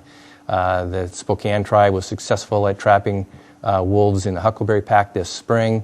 The Ensign pack on the Colville Reservation, for the most part, they've got a couple of colors on that pack. Our most recent one was a suspected pack last year, the Ruby pack. We were successful last week at trapping a young female, and so we now have a collar on that pack. That pack may actually, the concern is that pack might, or that wolf might actually be a member of an adjacent pack, perhaps the Diamond pack or the Smack Out pack. So we'll be watching that one to see if it is a distinct pack fitting in between those two known packs. In the Salmo pack, we still have one wolf there wearing a collar. Smack Out pack has two working collars. We actually trapped a third animal and that collar quit working this last winter. Strawberry pack, another pack that's on the Colville Reservation. One of those wolves is wearing a collar. We've had quite a bit of reported activity in the Tushy area of Blue Mountains, but still not a core number of sightings for us to be able to get in there and document a pack down there and or get a collar on a wolf. The wedge pack, we don't have any collars out there anymore. That was a pack where we took a removal action late last summer, and we know there's some additional wolves in there, but we haven't had enough activity for us to be able to be successful going back in and trying to trap that one. We will be in there later this summer. The Lookout pack in the Okanagan County, North Cascades, we know that there's a pair of wolves in there. They've had them on camera several times. We went back in there this spring. The female appears to be lactating. We found we're fairly close proximity to the den, and so we tried trapping that one. We were not successful. They were pretty trap-shy wolves and thwarted our efforts. But we're going to try to go back in there later this summer and see if we can get one of those to wear a collar. Teanaway pack, one of our larger packs, been around quite a while.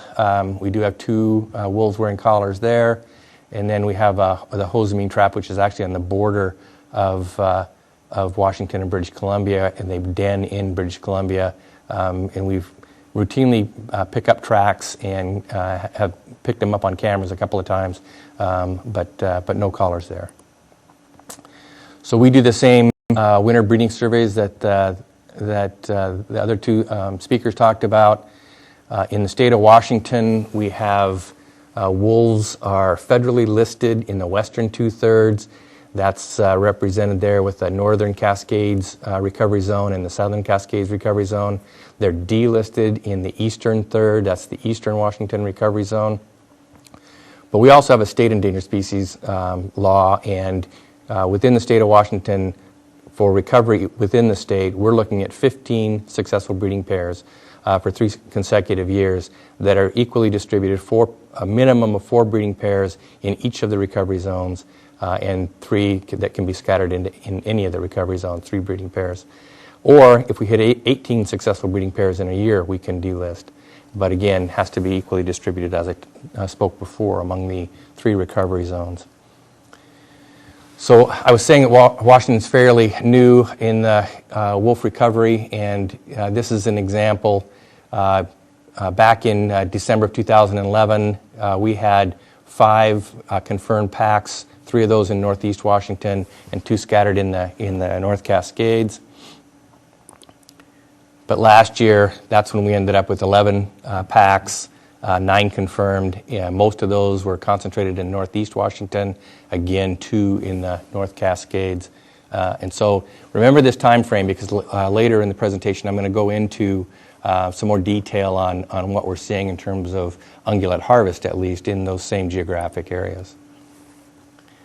So the pack status as of this last year, and Jon Rachael from Idaho talked about, that's the metric that's used to determine whether we've reached our recovery objectives. So the pack statistics as of last December for the state of Washington, we had a minimum count. Jon talked a lot about what that means, of 51. 5 of those represented breeding pairs that we could confirm. And our estimate of total number of wolves based on average pack size and from other states was about 100 wolves. Again, you've seen this graph a couple of times. The reason I'm showing it is because based on what we've seen, we think Washington is about in that position right now. And so as has been suggested, we're probably just at the base of growth for wolves in the state of Washington. This is a good map, and you're going to see me see this one again a little bit later in my presentation. Again, it shows where all of the wolves are distributed in the state of Washington. It does have the new wolf pack that we've discovered here in the Wenatchee area. And here's that ruby pack that I spoke about earlier, where we've trapped a wolf. You can see it's kind of sandwiched in here between the diamond pack and the smack out pack. And so the green areas were the areas of the state where we predicted that wolves would colonize, the best and the easiest. And as you can see, we're starting to fill that up here in northeast Washington, but haven't seen the colonization yet, very aggressively at least, in the northern Cascades or any yet in the southern Cascades. We continue to get sightings, reports of sightings in the southern Cascades, especially here in this area to the west of Mount Rainier, but a few sightings in here to the east side as well. So again, it's coming. We've overlaid the game management units on this particular map, and that's the piece I was talking about. I'm going to come back to here in a little bit. So, as you've heard, predator-prey relationships are fairly difficult to try to determine what's going on. It does take a lot more information than what might seem the simplest to determine what's going on. And so, in this case, we talked about northeast Washington, and with the 8 packs that are up there, if you look at the average consumption rate, they would consume about 3,300 deer equivalents. Simple math and we get this a lot, simple math might suggest that wolves and other predators, consumption of deer would therefore reduce the deer population by that level, and or potentially the hunter's opportunity by that level. You've also seen this photograph before, but really the rationale for showing it is that weather, especially winter weather, really drives our deer populations especially, but also elk populations. And so that's something that always has to be considered along with other sources of mortality and population management. Predators also have impacts on each other. We talked briefly about that, and there's been quite a bit of research showing different levels of impacts from one predator to the next, especially depending on the size of predators. You get prey switching on years when one prey item may not be as available as another prey item. You'll get a lot of the carnivores will switch on to the more populated prey levels or higher prey levels. But then just a lot of other factors that are difficult to predict. So I did want to try to provide one example that might help folks understand how that could work. We don't have solid data on what the predators did in the Blue Mountains, but we did monitor. These were adult elk, not calves, but we did monitor elk in the Blue Mountains. We had some issues down there, so we did a mortality study. And what we found is that hunters were the primary source of mortality for this population. Of the mortality that occurred on the collared elk that we had, 65% of that mortality was from hunters. Predation took another 13%, and in this case it was mostly cougar predation, some bear. We also had natural mortality, a lot of older animals in this population. We had everything from bulls killing each other, goring each other to death. We had some disease issue. We had some nutritional issues, starvation issues, winter kill. All of those things were present at a level of 9%. And we did have poaching in this area, which was one of the reasons we took this or started this research in the first place. And so the examples I wanted to talk about a little bit is, and you've already heard the other two states talking about what's happened with their hunter harvest, but also just this predation. So even at 13%, with wolves on the landscape, would predation go up to 15% or 18% or 20% with wolves on the landscape in addition to the predators that are already there? Or would that just be reduce the amount of natural mortality that occurs in this herd, especially at this is a relatively high rate of natural mortality for a population, at least in the state of Washington, from what we've found. And so it could result in shifts or changes in hunter harvest, certainly, but it also could result in shifts or changes in the predation rates of the other large predators, especially, or it could result in a shift from some of the natural predation. So lots of different things can happen. That's just the message that we wanted to send home with this.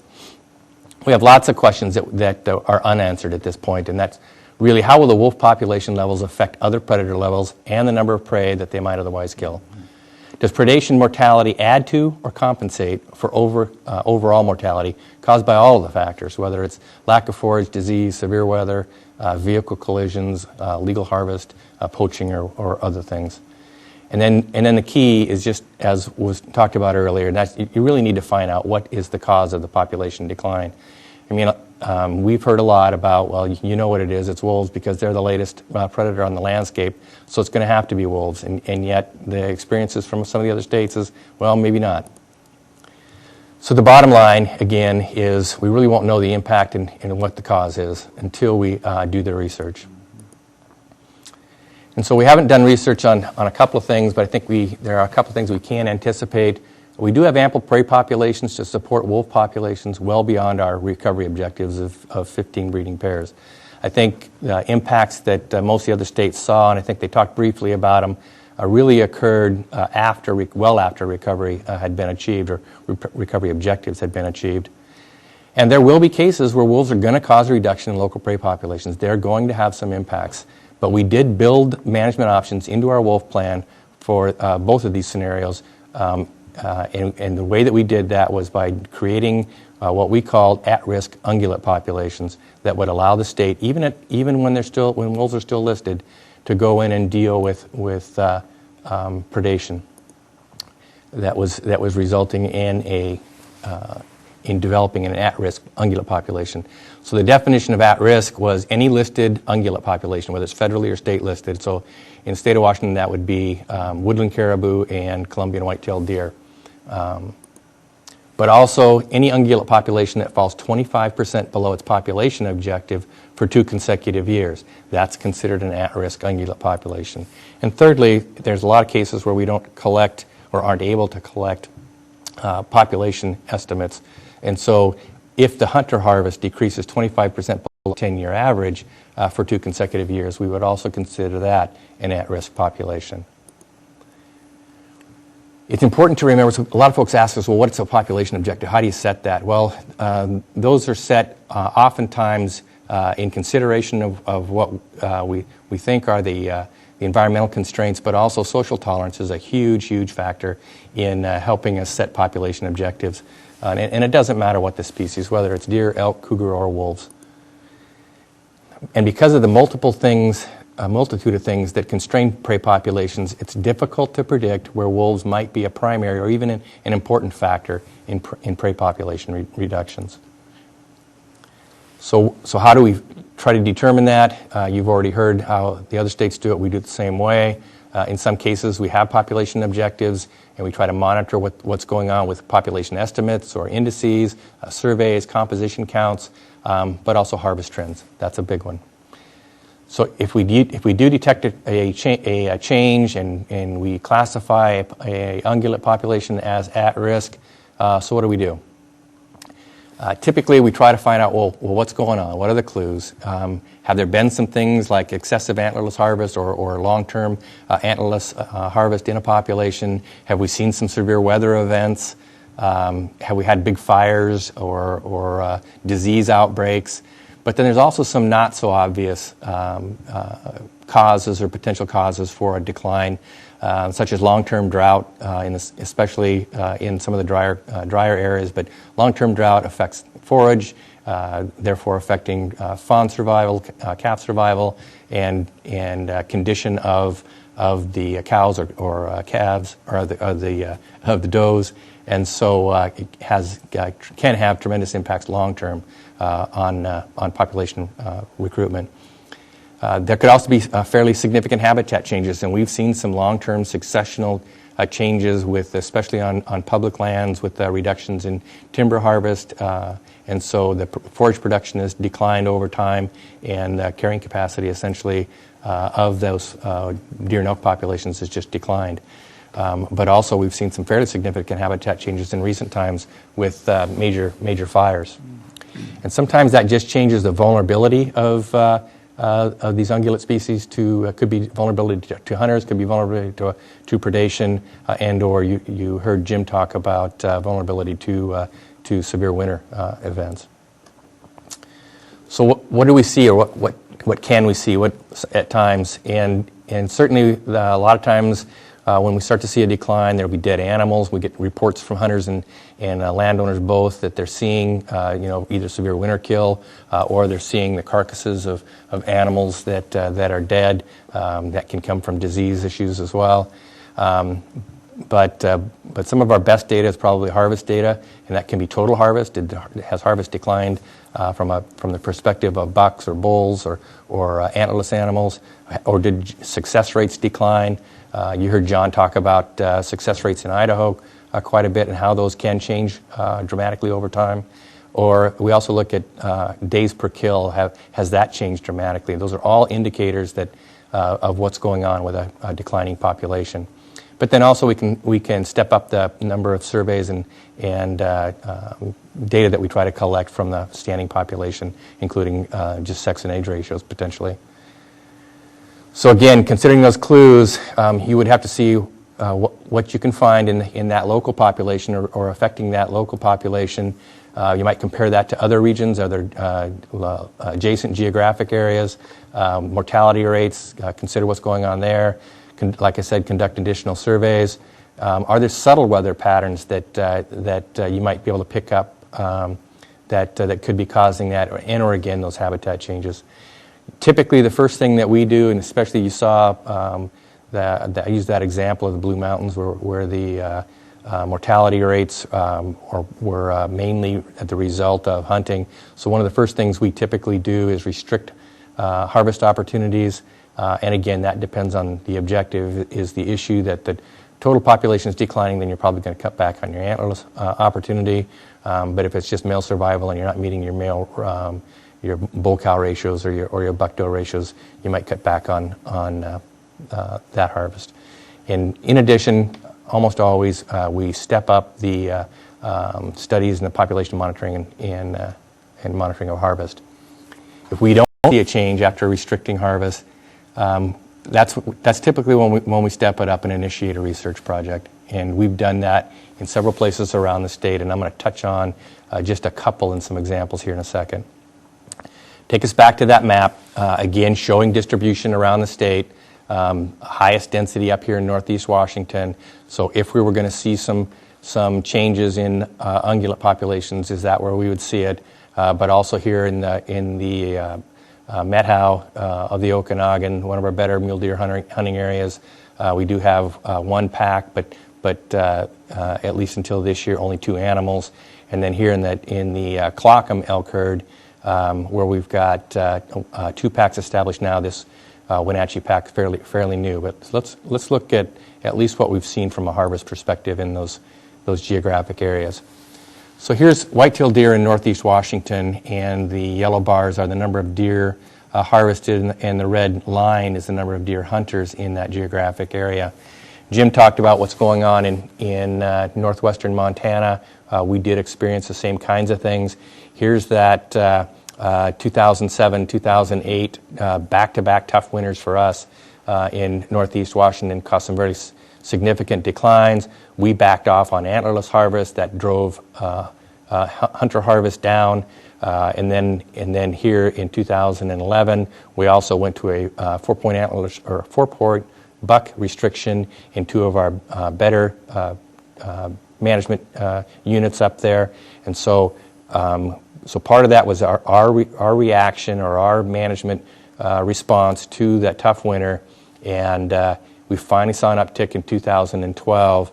And so, was that the result of our harvest management from a deer harvest standpoint, or something else?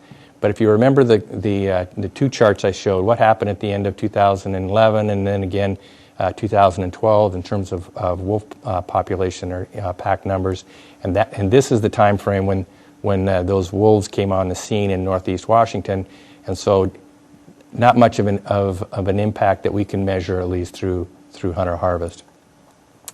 Same thing in the Okanagan. After the declines from the tough winters, we've seen one good year following 2 not so good years, but then this past year was pretty good, and we're actually anticipating a very good year this coming year based on our postseason counts last year from the Okanagan. So not seeing much, wouldn't expect much. There's only 2 wolves in that pack. Elk harvest on a statewide basis. The reason I showed statewide is because you see quite a bit of fluctuation over time in elk harvest in the state. A lot of that depends on how much antlerless harvest we allow. But then again, if you look at least on a statewide basis, you look at when wolves started to populate the state, you're not seeing much. And here's specifically the elk harvest in northeast Washington, a fairly long increase. Elk numbers seem to be doing quite a bit better there.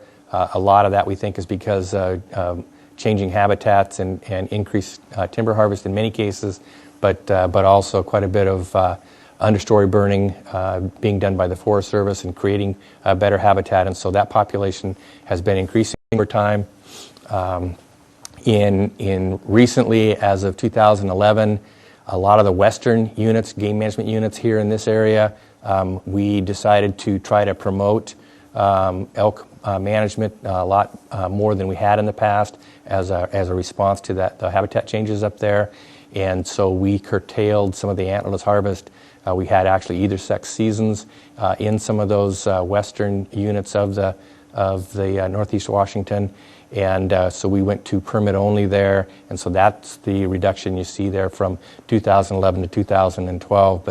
But overall, elk numbers appear to be increasing, and we expect them to continue to increase. We'll see what happens as a result of the density of wolves in that geographic area. The Clockham, a little bit different story. This population had been below objectives for a number of years. You can see a relatively long decline here, but part of that's also because we began to curtail antlerless harvest. In this particular population, it's on 3 sides. It has a lot of private lands, whether it's orchard, especially a lot of orchards have moved into the area, both in the Wenatchee, Cashmere area, but also on the east slope of the Cascades there, down along Wenatchee. And then on the Ellensburg area, immediately adjacent to a lot of farms and agricultural areas down there. And so we were taking a lot of antlerless animals in this population. That's probably what drove that population decline.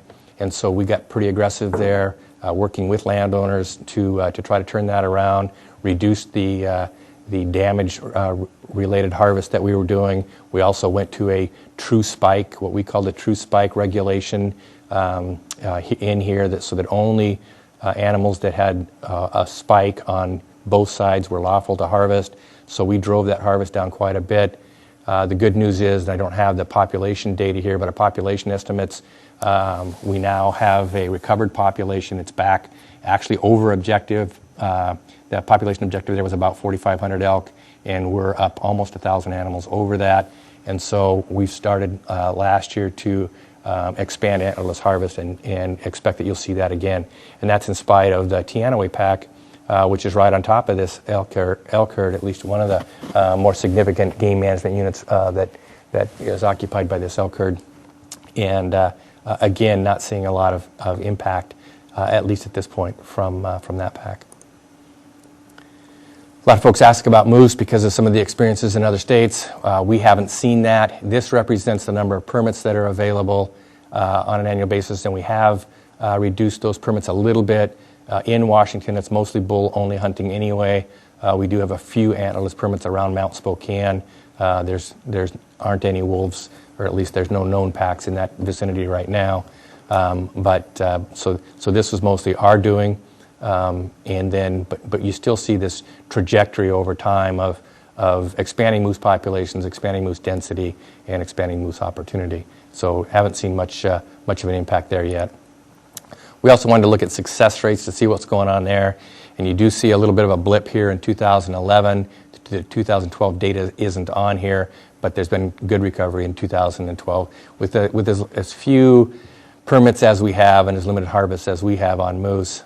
Success rates can fluctuate, as you can see from this graph, quite a bit over time. But our success rates are still well over 90%. Some of that's just the scale of the graph. So, like a lot of other states, we're gearing up, trying to do some additional research to make sure that we do know what's happening with our moose populations, our elk populations, our whitetail populations, and especially up there in the northeast Washington where densities are so high, or at the highest right now. So we did start a whitetail deer study, and so far we've had 16 mortalities. We've been putting radios on, mostly on adult does. And this graph just kind of gives some preliminary information on source of mortality. Again, this study is right in the middle of all of those wolf packs up in northeast Washington. To date, we've had 16 mortalities, 5 of those to cougar, 4 of those to domestic dogs. 3 were undetermined, so we don't know. There could have been some wolf mortalities within the undetermined. A couple of those were capture related, and a couple of those were automobile collisions. So again, at this point, at least nothing that we have been able to determine is wolf caused, but a lot of other species. And so this was just kind of a teaser. We hope to have a lot better data in the future and a lot more information for us to make management decisions on. So to kind of summarize what's going on in Northeast, again, where our highest densities of wolves are, elk numbers are increasing, and we plan to continue to allow them to increase by cutting back on the antlerless harvest in the western units. Mule deer numbers appear to be increasing again in that area, but again, mostly in the western units. Again, the habitat changes there are more conducive to mule deer than whitetails. Moose appear to be continuing their long-term increase in expansion. We have in other parts of the state, but we have seen moose colonizing a lot more of the state of Washington right now. We haven't seen some of the declines that they're starting to experience in other places, but we are ramping up our research and activity for moose in northeast Washington beginning this year. Whitetail deer numbers are still low after the hard winters of 08 and 09, or 07 and 08, but maybe based on the 2012 harvest numbers, maybe we've turned the corner. Again, kind of some broad statements about what we think we know, what we think we've learned. At the T&E levels, threatened and endangered levels, wolves are not likely to measurably impact ungulate populations, at least not at a population management level. But, we'll see. Once delisted, wolf management options, particularly related to hunting, would be greater. We are in the process of completing some predator-prey guidelines for game species that would also be valuable for us in terms of dealing with wolf predation issues. When you look at some of the recent findings on some of the predator-prey research that's been done around the West and has been looked at around the West, predator regulation of ungulate populations is generally experienced in areas where multiple predators co-occur, and often grizzly bear predation appears to be the most influential. Not exclusively. This was a study mostly on elk, but that's kind of a generalization, I guess. Wolf impacts generally occur where the numbers are more difficult to manage, and you heard John talk about the wilderness areas and roadless areas, and those are the areas that we're talking about where wolf numbers are more difficult to manage, but also where other factors are at play. Kind of the history, the long-term history of the Lolo, and there's even some, there'll be some interesting places in Washington, particularly like Mount St. Helens, where some of the same kinds of habitat changes that occurred in the Lolo area over time we're beginning to experience with the elk population in the St. Helens area as that recovers from when the mountain blew back in the early 80s. A lot of recent predator removal experiments, a lot of those were actually done in Idaho and Montana, clearly demonstrate that it's not a simple relationship. You can remove predators. You might even achieve some simple objectives of reducing fawn or calf mortality, but impacts to the total population may be nil. And so that's as expensive. Doing those kinds of predator prey removal experiments are as expensive as a lot of other management activities, and so that's why when we talk about let's find out what's causing declines or what's causing the problems, that's why that's so important. What have we learned from our neighbors? Wolves can impact ungulate numbers at the population management level. These scenarios have generally occurred well after recovery objectives have been achieved. Problem areas for ungulates are seldom associated with areas where livestock densities are high. John talked about that, and a lot of that is because in those areas wolves are controlled a little more because of the livestock issues, and so they just haven't seen as big of impacts on ungulates in those areas. A lot of the documented ungulate population issues are mainly related to elk, although you're beginning to see some concerns about moose and whitetail as well. Some of the recent information is that management of wolf numbers through hunting is challenging, but it might be possible, especially if it's fairly focused. Harvest management principles and strategies are similar to other carnivores in terms of typically the agencies establish harvest guidelines, and once those guidelines are reached, the seasons are curtailed. Hunter-harvest strategies can be targeted to areas where you have issues, whether it's livestock issues or predator prey management, or to meet predator prey management objectives. And we are learning from what the other states are experiencing, and it's our turn is coming. And especially if you look at that growth rate we saw with the Rocky Mountains. So to sum it up, ungulate population changes can be detected in a number of ways. As of today, the department doesn't have any measurable indication that wolves are having an impact on ungulates in the state of Washington. Once changes in population levels are suspected, we will employ additional efforts to verify what's causing declines. We're fairly well positioned to understand the potential impacts from wolves, and our wolf plan actually has strategies already within it to help us deal with at-risk ungulate populations. So I'll turn it back to you, Nate. Outstanding. Thanks, Dave. Well, we'll now transition to responding to questions from viewers. The way this will work is as follows.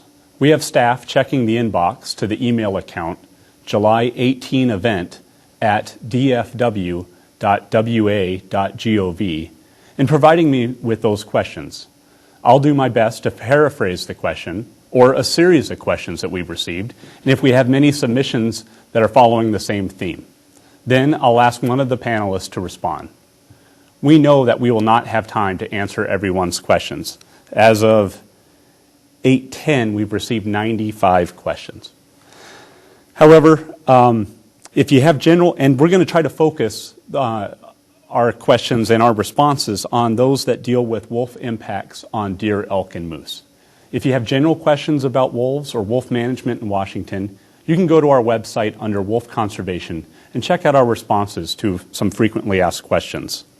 Okay, let's start with some questions. The first one that I have is from Joe from Sela, and he asks, how do other states deal with wolves around elk fences or areas like National Bison Range near Missoula? Jim, could you take a crack at that one? Yes, the National Bison Range near Missoula is fenced, and I think there perhaps has been a couple instances of a breach. I know black bears and pumas regularly cross that fence. We've had pumas that were marked harvested in our legal hunting season up in the northern part of the state that were marked on the bison range. So I suspect wolves will be able to move in and out as well, probably somewhat more difficult with a fence. In terms of game farms, or elk fences, that's a whole different issue. I don't have enough information personally to answer that, although I can imagine several scenarios. But John, anything to add? Nate, I don't know that we've experienced an issue with that yet. It certainly would be interesting. But yeah, I don't know that we've had any breaches of wolves inside a fenced herd or game farm population like that to date. Okay. Thanks. So multiple people have asked, did the Washington Department of Fish and Wildlife transplant or relocate wolves to Washington? Dave? This could be a real short answer. No. I tried to hit on that a little bit with the one of the early slides, but no, all of our wolves have moved into the state from British Columbia and or from the Montana, Idaho area, and some from Oregon that we know about. And so we haven't had to and don't expect to have to move wolves around in the state. But it is part of their translocation within state. In other words, trapping wolves within state and moving them within state is something that's identified in the plan. And if that's a strategy that we think might be necessary down the road, we could certainly look at that. But at this point, not at all. Okay, thank you. This is a question for Jim. For Montana Fish, Wildlife, and Parks, how do they conduct their wolf population studies? And this came from several viewers. Mm-hmm. Actually, it's a great question, and there's always lots of questions on how we count wolves. We have a team of dedicated wolf biologists, and there are 5 of them in western Montana, that their sole job is to spend the lion's share of the year, forgive the pun, out looking for wolf track, wolf signs, catching wolves, radio collaring them, following them. They come up with annually a minimum number of packs, and there's a lot of ways to do that with tracks, with remote cameras, with actual captures, and then they have to separate the packs based on known breeding pairs and number of pups and color of pups, and each year that all feeds into a centralized report, which is on our website, similar to Washington's, where you can look at a map. We have each one of our packs that we know about. There are many packs that we don't know about, but the minimum number is mapped very well on our website on the map. And it takes a lot of work, a lot of time, a lot of money to do that. We use a lot of volunteers, a lot of technicians, and our game wardens and our staff area biologists also help. So it's a lot of work, but we feel pretty confident in our minimum count. Good. Excellent, thank you. We've had several viewers ask, have we seen any propensity for wolf pack size to vary based on the available ungulate prey? And so, John, why don't we start with you? Yes, I think that's has been fairly well documented. Where prey is abundant, wolf packs can grow and maintain themselves with a larger number of individuals. In fact, I know It was more typical very early in the recovery process where you had very high density ungulate populations, like over on the Yellowstone northern winter range, that occasionally packs would actually produce multiple litters because they were able to maintain themselves on a very high nutritional plane because of the abundance of prey. So let's go to Jake had asked, what population data existed for deer, elk, and moose prior to the arrival of wolves in Washington, and how was that data collected? So, Dave, we've touched on that on the presentation, but anything else you want to highlight? I can walk around the state fairly quickly, I think, and talk about what we collect in different parts of the state. But we've been gearing up and improving our our population survey data over the past 10 years or so. And so with almost all of our eastern Washington elk populations, we do population estimates every year, and we develop that through something that Idaho actually developed called a siteability model. In addition, we do quite a bit of similar surveys on our mule deer populations, again throughout eastern Washington. There's still a couple of areas of eastern Washington where we haven't completed those or upgraded those surveys yet. Most of our whitetail surveys are driven routes, just like Montana talked about.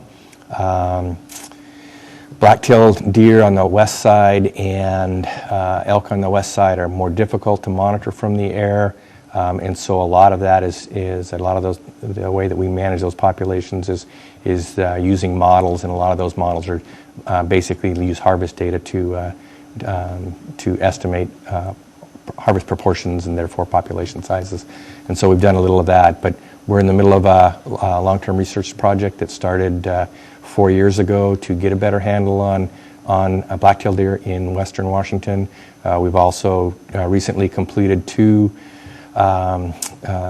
studies in western Washington on elk that have been recently published in the Journal of Wildlife Management.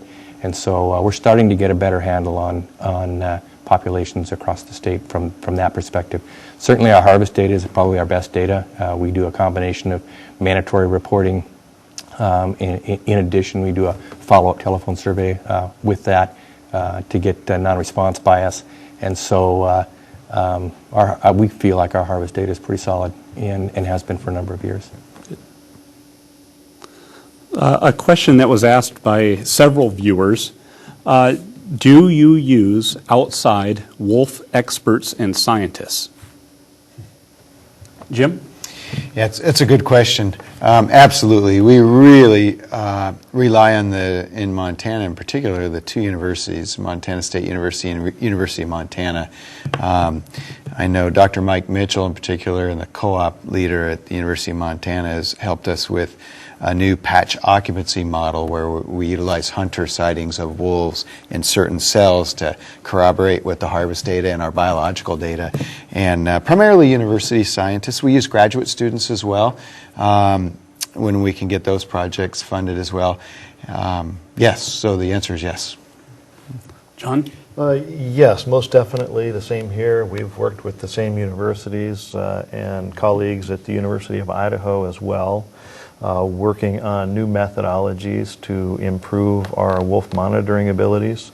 We also work with professionals with a long history in wolf management. In fact, here just a couple of months back, we invited some predator and wolf managers from several provinces in Canada and from Alaska down, invited our state partners as well to join us to learn from their experiences. So yeah, most definitely we reach out and try to learn from others that have already been down this road. Great. Dave, anything to add from the Washington perspective? Certainly we've partnered with the major universities as well. We've got a lot of interest, as you can imagine, with the state that we're in with wolf colonization, and so we've got projects that are gearing up from both Washington State University and from the University of Washington. We're also partnering with University of Montana on some ungulate projects. But yeah, lots of interest, and Jon was gracious enough to invite me over to their workshop in Idaho, where we grilled a lot of the experts from around North America on wolf management, wolf ungulate management. So that was really enlightening. This would be a question for Jon. A viewer asks, what happened to the herd of mountain caribou in north central Idaho? Good question. We had been monitoring small numbers of caribou for many years, as long as I've been around the department, 20-some years. And, it was always a relatively small number that were coming down onto the Idaho side. They spent the bulk of the time up in BC. But at least during the years of some pretty intensive research, mountain lions actually were the leading cause of mortality. So there may be multiple factors in addition to that, but that seemed to be pretty key at the time. Up there we also have a number of grizzly bears that overlap, and potentially some habitat change issues that may come into play with mountain caribou. Several viewers have asked us why weren't experts from Oregon, U.S. Fish and Wildlife Service, or other conservation groups included in our panel this evening. I'll start with taking a crack at that response. We really wanted to focus tonight's presentation on wolf-ungulate interactions, and Idaho and Montana have been dealing with the challenges associated with wolf recovery and management for about 15 years plus longer than Washington. Oregon's in a pretty comparable spot as us as far as they're starting to experience wolves coming into Oregon from Idaho and not seeing the amount of the pronounced impacts of ungulates as we've seen in some other examples for Idaho and Montana. So the goal tonight was to talk specifically about wolf-ungulate interactions, and in particular, what hunters might expect here in our state. Kathy from Goldendale asks, why do you allow hunting and trapping of wolves, and is it necessary to manage wolves? Jim, could you take a stab at that? That's another real good question, too. And whether it's deer, elk, or mountain lions and bear and wolves, there's no exception. There's a lot of opinions, a lot of passion. Folks that believe in hunting as a management tool, or trapping for that matter, and people that do not. And we primarily offer those opportunities for all our wildlife species in Montana that we do hunt because we can. Number one, from a biological perspective, all of these species were brought back from the brink of, frankly, extinction in the early part of the century using hunter license dollars. The North American model of conservation has been extremely successful, even with these large carnivores. And wolves will be no different. A little more challenges, like Jon said, they're very difficult to hunt. But I think that hunting is a valuable tool in population management. Obviously, the biology and the data comes first with all species. Depends on the objective for that animal in what part of the landscape, on private or public lands. But we hunt them because we can biologically, and because there's a real desire by the citizenry, at least in Montana, to hunt, whether it's for nutrition or to be outdoors or to reconnect with nature. And when it comes to large carnivores, it's to be a partner in management. They want to, I think, have ownership in that program. Good. Jon, anything else to add? I think that was a very good answer. The only thing I would add to that is, the reality is it's biologically possible for us to manage in many, many different ways at different levels, both the prey species and the predators. But when it comes down to it, our role in state government is to provide what the majority of our public is asking for. In fact, our agency is statutorily obligated to manage to provide for hunting opportunity. That's why the agency exists in the first place. But yes, within the scope of public demand and interest is where we head. Great, thank you. This is a question from Greg. He asks, When wolves kill elk, deer, or moose, isn't it true that wolves are helping other wildlife survive by leaving their scraps and leftovers behind? Jim, any thoughts? That's another good question. Predator-prey ecology is really complex, and it's fascinating, frankly. Whether it's pumas or bears or wolves, anytime they take down a deer and elk, yes, there are certain parts of that animal, the carcass, the bones, connective tissue, and even or vital organs or meat in some cases that are not consumed. And there's a myriad of mammalian species, avian species that benefit from that. And there's some pretty complex relationships, not only in North America and South America. There's Andean condors and pumas and kills, and the same, no different up here with with deer and elk. I mean, wolverines are scavengers. There's a lot of concern about wolverines right now. They rely on carcasses, whether it's avalanche or mortalities or leftover scraps from predators, or even hunter gut piles for that matter. I mean, yes. The short and long answer is a lot of species benefit from what's left, including insects as well. And it's a complex web of life that is out there, and nothing goes to waste. Good. Thanks, Jim. A viewer asks, and this would be a question for Jon, are there wolves in the Boise Front Range, and do neighboring packs move into this area in the winter? Very, very good question. I've been somewhat surprised that we have not had more wolves move into the Boise Front Range much earlier in the process. We have one of our largest wintering herds of mule deer on the Boise Front and surrounding area. We do have wolves in the Boise Front. There is a pack or two. They occasionally get in trouble with sheep. But they have not been real visible over the years for the most part. Relatively small in number. We've had to have some control actions over time.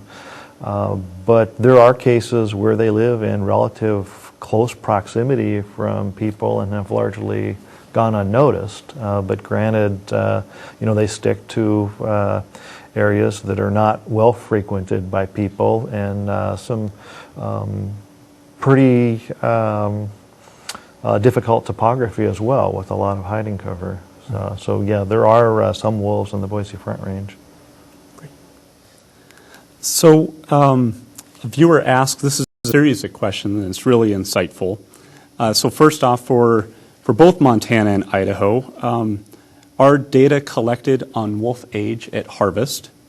And if so, are you seeing young of the year wolves taken at a higher rate? And finally, do you think hunting trapping success will decrease due to educated wolves? So again, are you collecting age data? Are you seeing younger animals? And do you think you're seeing the animals become more educated as they get pressured? Jim? Yes, in Montana, yes, we do look at the age of the wolves that are harvested. And yes, in many cases, there's a significant amount of younger animals in the harvest. With many species, they're more naive, obviously. What's the second half of the question? The second one, young of the year wolves taken at a higher rate. Yes. A lot of, whether it's black bear or even deer hunting and wolf hunting, a lot of the encounter distances can be variable in variable conditions, and it's hard to judge the size of an animal. So, you don't really know until you get there. And in some cases, I know for me that's the case with deer, but it's no different for wolves or bears. And so, yeah, I think that young animals, and males in particular, they move far and wide, and they're more naive and vulnerable.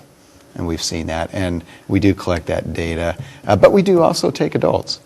Although I can say in 3 different hunting seasons, at least in northwest Montana, I don't think we've eliminated one pack. They're viable, they're there every year. Not one has disappeared. Jon, is Idaho collecting data on wolf age? Yes, in fact, I would echo Jim's response exactly. We do examine all of the harvested wolves. We do extract a tooth to send to the lab to determine the age of that. And just as he has seen and postulated, the younger animals are more naive. And I think with wolves in particular, with that, there's a certain amount of curiosity that makes the young of the year and the yearlings more vulnerable than those that have been around and maybe shot at or at least had a bad experience with people. And so, yes, our harvest data do suggest that those younger age classes are taken probably in excess to their proportion in the population. Good. This is a viewer asks, and this is a question for Jon. How exactly did Idaho determine that wolves were the leading cause of cow and calf elk mortality in the Lolo elk management zone? You use that as one of your examples, but someone's asking for a little bit more info there. Excellent question, and in fact, we provide a lot of details on that long-term study on our website. That information's available, but really what it had to do was with one of the most intensive ungulate monitoring efforts we've ever engaged in. We went out and we captured a large number of adult cow elk. We captured a large number of 6-month-old calves and followed them through the year, the life of the radio collar. And we also spent some time capturing newborn calves shortly after they hit the ground and put very small transmitters on them. And with these transmitters, they're designed that when they stop moving for a period of time, typically 4 to 6 hours, the pulse rate of that transmitter will change, and we can pick that up with our radio telemetry equipment, either from the ground or from an airplane, and determine that if the transmitter is pulsing quickly, that it's been very still, which usually suggests that it's died. And so through very intensive monitoring, we can get a field crew out quickly to locate that transmitter and, in most cases, the carcass of the animal. And by evaluating the condition of the carcass and a kill pattern, if it was killed by the predator, and looking for the evidence left at the scene, a combination of kill pattern, tracks, scat, etc., and the indication from the carcass that it was actually alive when it was attacked by that predator, we can determine that this particular animal was killed by a wolf or a bear or a mountain lion or a coyote or through some other causes that can't be determined. And through the length of that study, we've been able to assess what percentage of the mortality is caused by wolves or mountain lions or other causes. And in the case in the Lolo zone, the leading cause of mortality in adult cow elk for the last number of years has been wolf predation. The same thing was the case for those calves that were captured at 6 months of age in the early winter. Their leading cause of mortality during the next 6 months was predation by wolves. And I think, as Jim mentioned from their research project over on the other side of the divide in the Bitterroot, they saw different things with the younger calves, those that were captured earlier in the season, monitored through the summer. And I think that was the same case in Idaho. Wolves were not the leading cause of mortality in neonate elk, but they were the ones that had the largest effect on those older calves. And when we assessed then the mortality rates of adults and the mortality and survival of the calves that are coming up to replace the adults that die, it's pretty easy to calculate that there aren't enough new animals coming into the system to replace the adults that are dying, and you can calculate the population decline. Good. Great. Here a viewer asks, in the context of impacts of wolves, curious if you've had some speculation on how many years the panhandle zones will be bull only, and has Idaho Fish and Game considered raising resident license and tag fees to make up for the $2 million loss of revenue? Excellent questions. Just here the season before last, we broke away what had been a very long-term tradition in the Panhandle of offering antlerless opportunity during a general over the season or general over the counter tag for a rifle hunt. You know, in most of our zones long ago, you know, we were only providing that cow elk opportunity during a special weapons hunt that has a lower success rate. So it's something that we're going to monitor closely. You know, we have increased the number of limited entry controlled hunt tags in the areas that can sustain it. So, you know, we'll continue to monitor the elk population closely and expand opportunity for antlerless if and when we can. But that's difficult to say. Again, a lot of that's going to have to do with you know, how successful we are at managing wolves and other predators within that system. You know, weather conditions and habitat obviously are going to play a role in that as well. As far as considering the increase in, you know, resident tag prices to make up for the loss, yes. In fact, back in 2007, you know, we brought forth a license fee package that would have provided for an increase in resident tag fees. But I think, like in other state agencies, you know, we can make a recommendation for tag and license fees, but it needs to be approved by the legislature. And in that case, in Idaho, the legislature did not pass on the fee increase to resident hunters, but we did see an additional increase in non-resident fees. Coming here in the very near future, I anticipate another effort to take a very broad view at perhaps some restructuring of some of the products we offer as far as tags and licenses, and maybe combine some of those, but also go out and ask our residents to you know, support a fee package that would increase their cost. You know, like in all other businesses, our costs of operation have continued to increase, and it's been a while since we've had that surge in financial support to help offset those costs. Thanks, John. A viewer named Jesse asked, is there evidence that elk abundance has artificially been inflated over the past century due to predator eradication? Dave, do you mind addressing that one?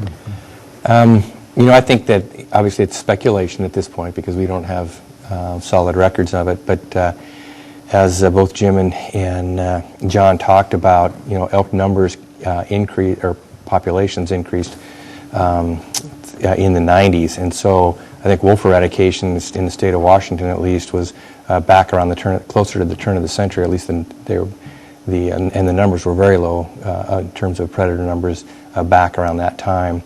And yet, a lot of ungulate populations were also fairly low at that time, and it took them a number of years for those populations to build. I think Washington, on the deer side, probably peaked in the 60s and maybe the 70s for deer. Some of that had to do with timber harvest practices back in the 60s, and also around the turn of the century, we were bringing elk in from Yellowstone because their numbers were pretty low in the state of Washington, and so it took those elk a while to build their populations over time. And as we've talked about, they probably peaked in the 1990s, but their numbers also were pretty good in the 60s and again in the 80s when we also saw another surge in timber harvest in western Washington. So how much of that was, or at least the speed of that, those population increases, how much of that was facilitated by having limited predators on the landscape is speculation, but probably had a pretty significant impact on it. Viewer named Ernie asked, in comparison to wolves, what impact has disease had on moose populations in Montana and Idaho? Jim, we heard from you a bit about moose. John, could you walk us through wolf-moose interactions that you've observed in Idaho, and then talk about the relationship with disease? Yes, certainly. You know, I focused my presentation largely on elk. That's, you know, where we have the best monitoring and research data. But we have seen considerable indications in especially the north central part of the state and up into the panhandle of similar patterns beginning to emerge in our moose. And so we've started doing some more intensive moose monitoring in the areas that we can.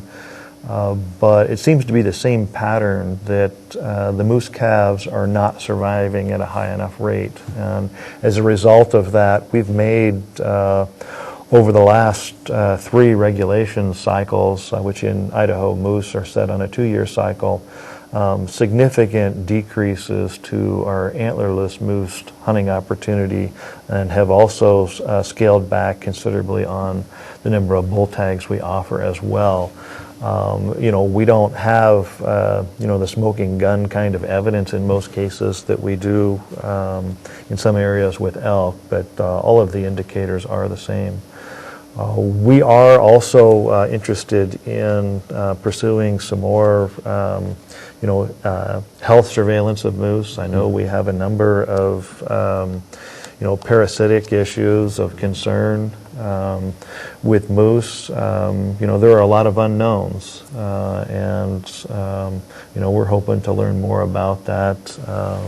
As Montana moves forward with some pretty intensive research and a lot of financial resources being invested in moose in the state of Minnesota as well. One of the largest studies undertaken trying to assess very similar thing. To what extent is the moose population be affected by a suite of predators, diseases, parasites, and potentially even climate change, where moose exist at the southernmost latitude of their range. This is a question for all the panelists, but let's focus this, start with Jim and then move on to Dave. I think Jon already spoke to it, but this is from Jeff from Renton. He asks, is there a concern by all of the agencies about losing tag sales, i.e. agency funds, due to wolf predation impacts, and how a hunter might get discouraged due to having to compete with wolves and thus also having shorter hunting seasons? Jim? That's another excellent question, and the short answer is, of course.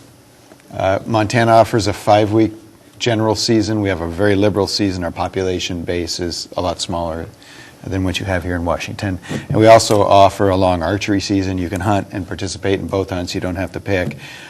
We've really, really tried to hang on to that 5-week opportunity plus the archery season over the years. And I think we can.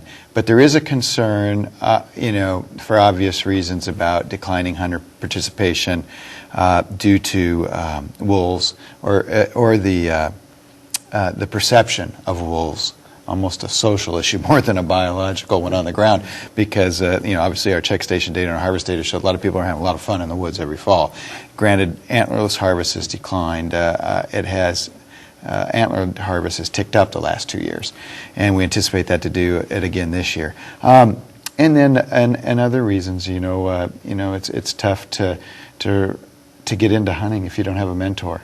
Parenting and kids and a lot of competing electronic things to do, going outside into the mountains or in the prairie or in the streams, it's a difficult thing. That's a concern, I think, for all agencies, in the future, because that is the model that funds the conservation work in this country, is the hunting and angling. Yeah. Good. Dave, anything to add? Yeah, good answer. And certainly, just as Jim said, we're certainly concerned about it. Long-term trends are declining hunter participation regardless of wolves. Wolves will certainly be a part of that. We've actually peaked in the state of Washington in terms of elk hunter numbers. We have 100,000 elk hunters and 56,000 elk, so our harvest success is pretty poor anyway, and yet we have good participation. The social piece of that is probably going to be as big an issue, and people's concerns about loss of opportunity, whether it's real or not. But again, I totally agree with Jim that hunter participation is already declining. We're seeing it. We've been seeing it for the past several years. We're about to revise our game management plan. It's a 6-year plan, and it's due up next year. And so over the next 12 months, we're going to be revising that. And I know that hunter recruitment and retention is going to be a big piece of that. And so it's going to be a tough nut to crack, and wolves will be a piece of that. Good. Thanks, Dave. Dave, we're going to stick with you on this next question. Viewer named Miles asks, is there going to be a Washington wolf hunting season?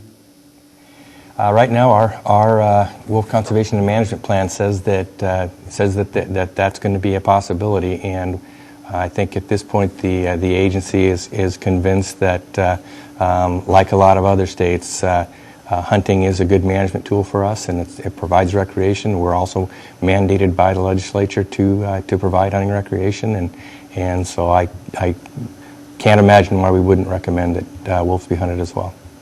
Thanks.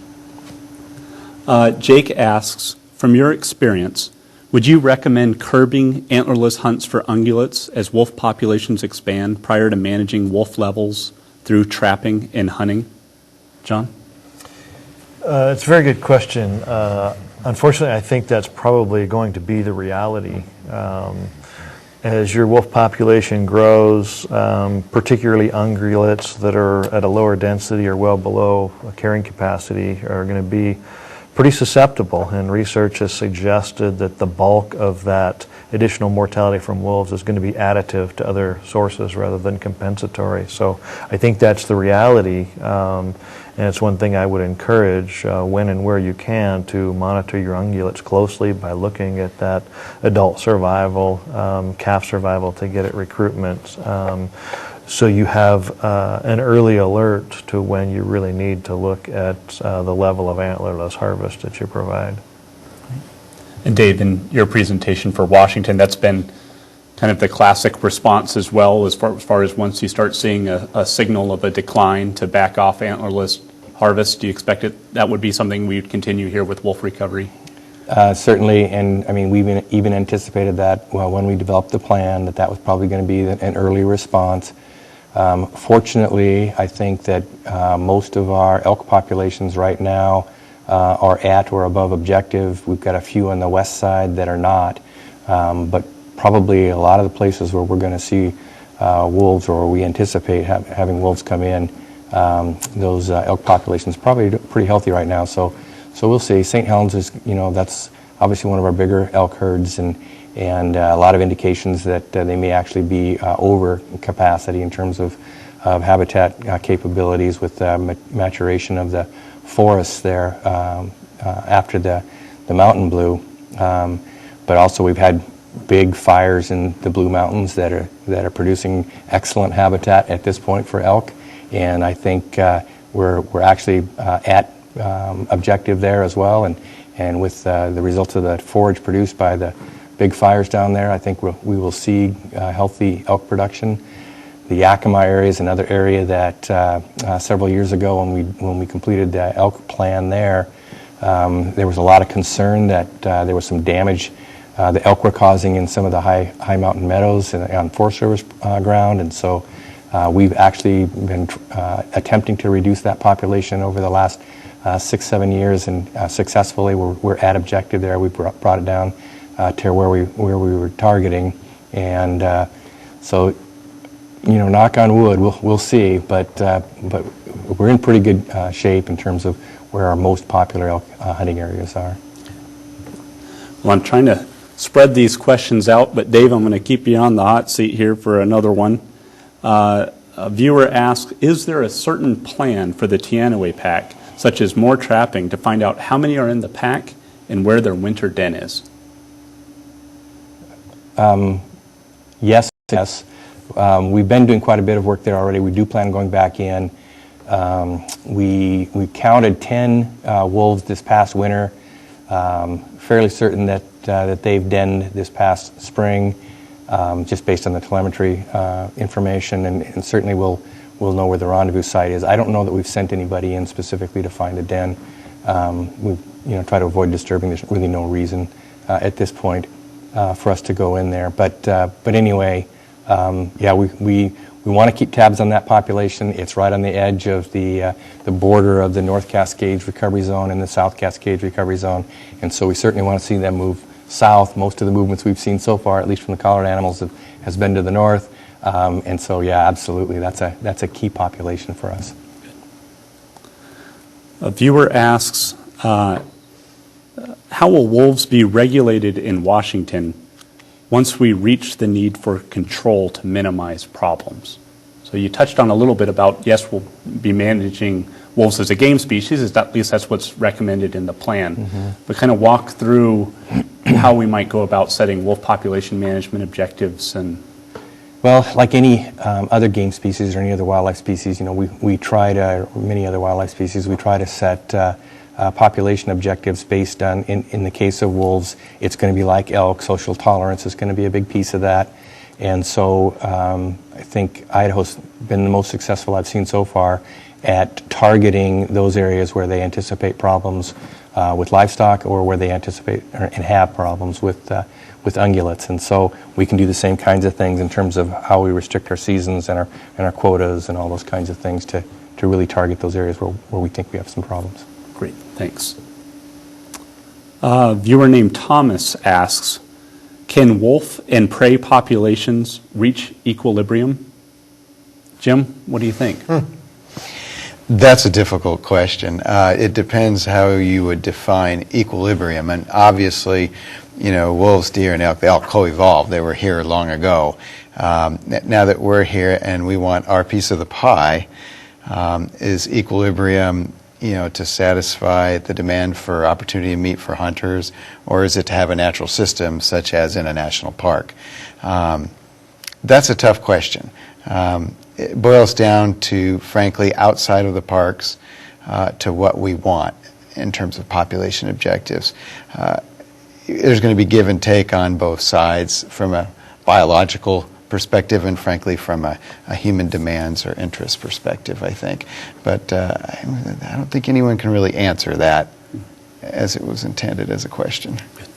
John, do you want to talk about any of the other pressures that might be challenging for us to manage at equilibrium? Well, I think Jim's right. There's probably multiple equilibria where things could sort themselves out if humans would be willing to completely step away. Yes, eventually they would reach some sort of equilibrium, and presumably, at least predictably, it would not make everyone happy, and probably would be pretty volatile from a human social perspective. But yes, if we were to step away from management of wolves or ungulates, you would expect pretty quickly to come up with conflicts with agriculture, livestock, and crops. So it's pretty challenging. I think the natural order of the world today is that humans are part of it, and we fit into that picture. And outside of special areas like national parks, or at least some national parks, human management is the reality, and whether it's timber harvest affecting the habitat, it's agriculture affecting the habitat, desires to maintain ungulates for human harvest and a food source, and also a desire to maintain predatory species in watchable numbers for those folks that would like to enjoy that. I think humans are a part of that equation for the future. A question from an individual named Tony asks, how does the cost of wolf management compare to the cost of managing other predators? And also, just to augment his question, could you walk through what is your state's wolf management budget, and what are the different colors of money? Starting with Jim. Okay, off the top of my head, I'll take a guess. Don't hold me to the exact number, but the wolf program, as it was designed to document scientifically with good data the steps toward recovery, delisting, maintaining a delisted status, offering a hunting season, a trapping season, that kind of data, frankly, took a Cadillac, not a bare bones budget. That's probably over $1 million a year. Staff time, and yes, originally that source of money came from the federal government, the Fish and Wildlife Service. Once it's delisted, eventually that money declines to zero and the states take over and it comes out of license dollars. So it competes with other programs. The wolf program is probably the most, it is the most expensive large carnivore management and conservation program compared to pumas and black bears. Grizzly bears, I take that back. Grizzly bears are also very expensive. They're listed, and the level of accountability that we're required to have to document the status in Yellowstone, the NCDE, the Crown of the Continent area, or the Cabinet Yaak area, or the Selkirks here, is a very expensive program as well. That is staff intensive, research intensive. So yeah, wolves are probably number one. But grizzly bears are a close second in some areas, and pumas and black bears are far, as a huntable big game animal, are far down in terms of cost. But we're over $1 million in both grizzly bears annually and wolves, I'm sure. John, what's your carnivore budget and what's the source of funding? You know, really same story here as far as meeting our federal monitoring obligations through time here. It's extremely expensive, and we don't have that level of obligation for the other carnivore species, so we're not spending nearly as much money. You know, in the past years, you know, we have been heavily supported by Fish and Wildlife Service dollars to fund the required monitoring efforts, the administrative costs of management, and that cost has come to the tune of $1.2 million annually, and is offset by what has ranged between $500,000 and $700,000 or so of federal money coming to our agency. The Nez Perce tribe, which is a partner in the monitoring aspects, also is receiving, or has received in the past, in the neighborhood of $300,000, $350,000, I believe, to support their monitoring efforts. That federal support is going away, and during this fiscal year that we're in now, I think we're projected to receive only 50% of the federal support we did 2 years ago and in the past. So that's going away.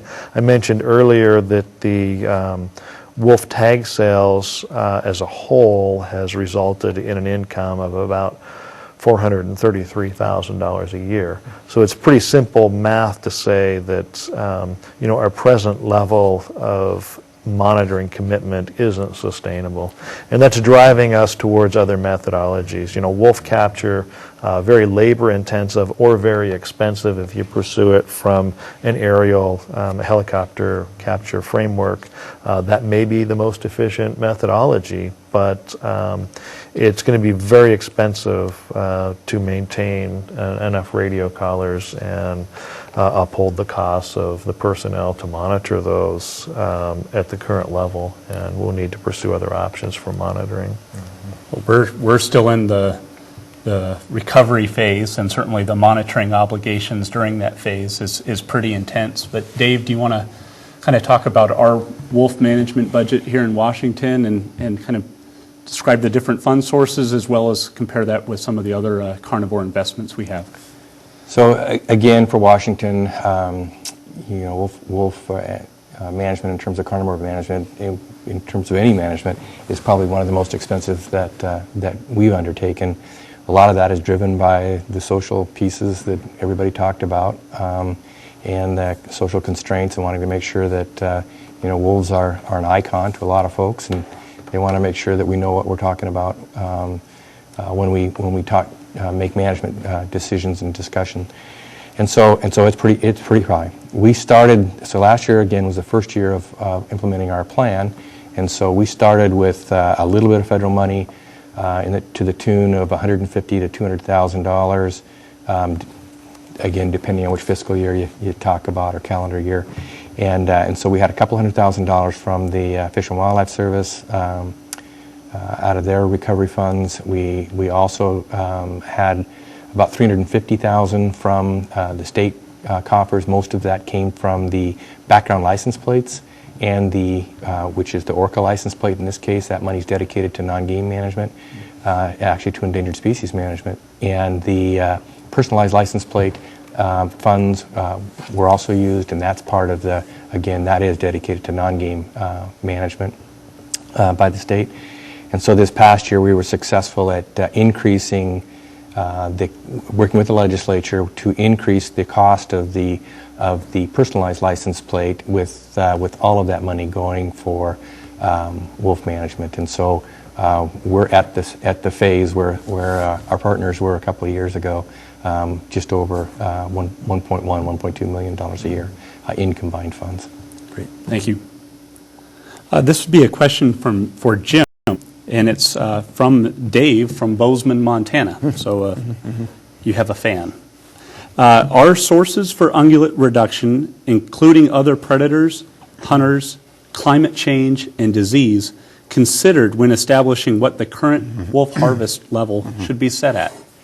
That's a great question. And in Montana, the way we partition the state is with what we call an area wildlife biologist. They have a geographic area of responsibility. In some states, they're called population biologists. But their job is to take in all of the factors, whether it's native carnivores, whether it's habitat conditions, game damage on private ranches and farms, whether it's severe winters or summer drought, and to come to a recommendation for a harvest prescription for each species. And with wolves, we've kind of done it at a statewide level, but it's fast evolving into more regional and the area biologist. I mean, obviously we have a statewide season now and wolves are wild canids.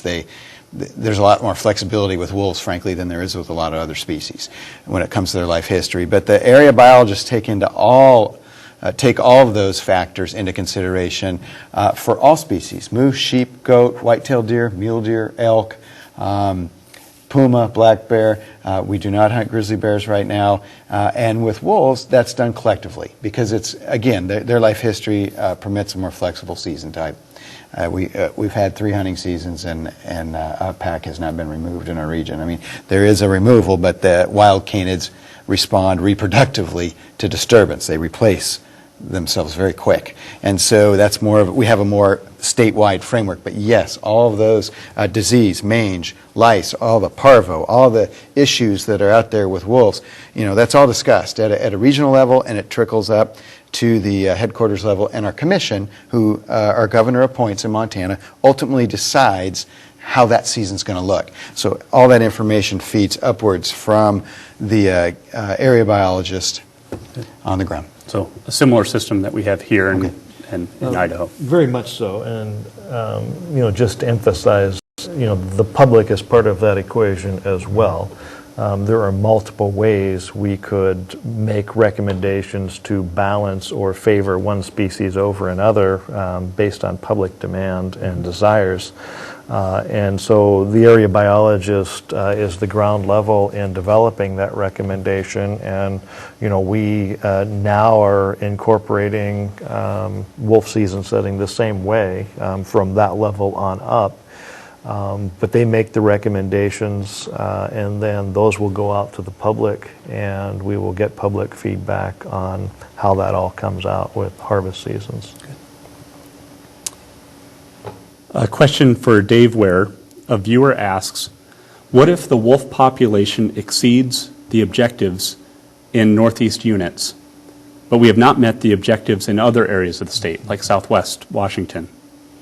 Do we have to wait for wolves to populate the southern Cascades before wolves are delisted in Washington? The easy answer is yes. I mean, our plan is very clear that we need to have at least 4 breeding pairs in each of the 3 recovery zones in the state. And just as you hopefully have gleaned tonight, in terms of wolf biology, once the 2- and 3-year-old wolves of a pack decide that they want to go out and form their own pack, that's the source that we would have for colonizing other parts of the state. And so yes, the density of wolves and the number of breeding pairs of wolves in Northeast Washington probably will exceed 4. That was a minimum, not a maximum. And so probably will exceed 4 breeding pairs for 3 years in order for us to reach our recovery objectives. I also discussed the use of translocation as a tool if we need to. If we don't see some movement with wolves into the southern Cascades, we're going to have to consider translocation. It's going to be a tough social battle to get acceptance for us to do that, but I think in fairness to wolf recolonization and in fairness to the citizens of Northeast Washington, we would probably need to do that.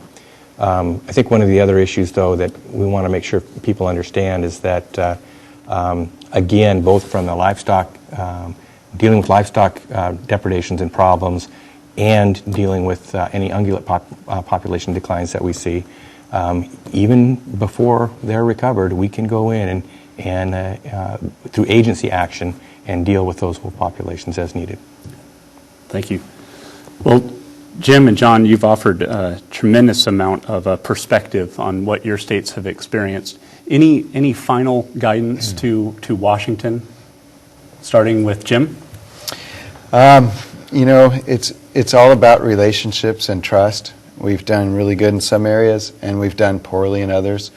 And it's all about education, I think, and good data and good science. And I think in order, as wolves increase in Washington, lessons learned in Montana, your hunting, your rod and gun clubs, the folks that are really passionate about deer and elk, to work very closely with them and as John said, to involve them in the decision-making process, whether it's through citizen advisory committees or rod and gun clubs or some more formal manner.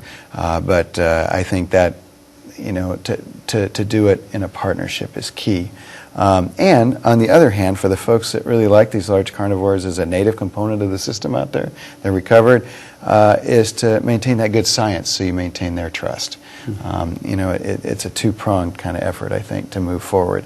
That's what I would say off the top of my head. That's great counsel. Thanks. John? It sounds like Jim and I have come from the same experience here. My thoughts are very similar. Building that trust, maintaining the trust is going to be key. But the other thing I would recommend is, strive to move towards social tolerance and an ability or willingness to compromise on wolf management issues, both with those people who have extreme views against wolves being killed or managed and those who think there should be none. I think because of that volatility and the just extreme polarization of public views associated with the physical reintroduction of wolves into central Idaho and Yellowstone, we had groups on both sides digging their heels in that no, we don't want to have any more wolves than the bare minimum, and those who think that the science says that we're nowhere near recovery, even at the level of 1,700 wolves in the northern Rockies. And this back and forth through the legal system has resulted in the wolf population continuing to grow, when if we didn't have that situation, perhaps I would like to think wolves would have been delisted many years earlier. We wouldn't have the level of animosity that continues today, and it may very well be that we wouldn't have been to the level of suffering the amount of ungulate losses and could potentially be in a situation where people would be more tolerant of additional wolves than they are now. And so this pendulum has swung back and forth, and it's unfortunate. And I think you guys are in what I think is a comparatively admirable position of being able to build these relationships at an earlier stage, and hopefully you don't have to deal with that swing down the road. Thank you. A question for you, Dave. How could Washington hunters who have a lot of concerns associated with wolf recovery here, how can they help the Washington Department of Fish and Wildlife? That's a great question. One of the things obviously that we need right away is more information on wolf sightings and where we're seeing wolf numbers increase. And so especially outside of those known pack areas, if folks would go online, submit their information. If you don't have access to a computer, call us and we'll put the data in for you. Those numbers, those contact information is out there. Go to our website. But yeah, helping us with that is probably the number one thing that we can get. But in addition, I think there's so much misinformation out there. It was part of the reason for having this panel tonight. There's so much misinformation out there, and so much concern that I think if folks try to keep themselves educated on what's real, simple things like whether the department was involved in moving wolves into the state, whether what the potential impacts might be for deer and elk populations. Just myth busting and helping set the record straight on some of that. Good, thank you. So with that, we'll bring tonight's presentation to a close. As a reminder, this presentation will be available on the Washington Department of Fish and Wildlife's website following this event. Our website also contains additional information about wolf population status and methods for avoiding wolf livestock conflicts. I want to thank Dave Ware, Jim Williams, and Jon Rachael for providing us an informative overview of wolf recovery and for providing insights into what we might expect in Washington. I hope you enjoyed tonight's presentation, and thanks for your willingness to become informed about wolf management and for your interest in Washington's wildlife. Have a great evening.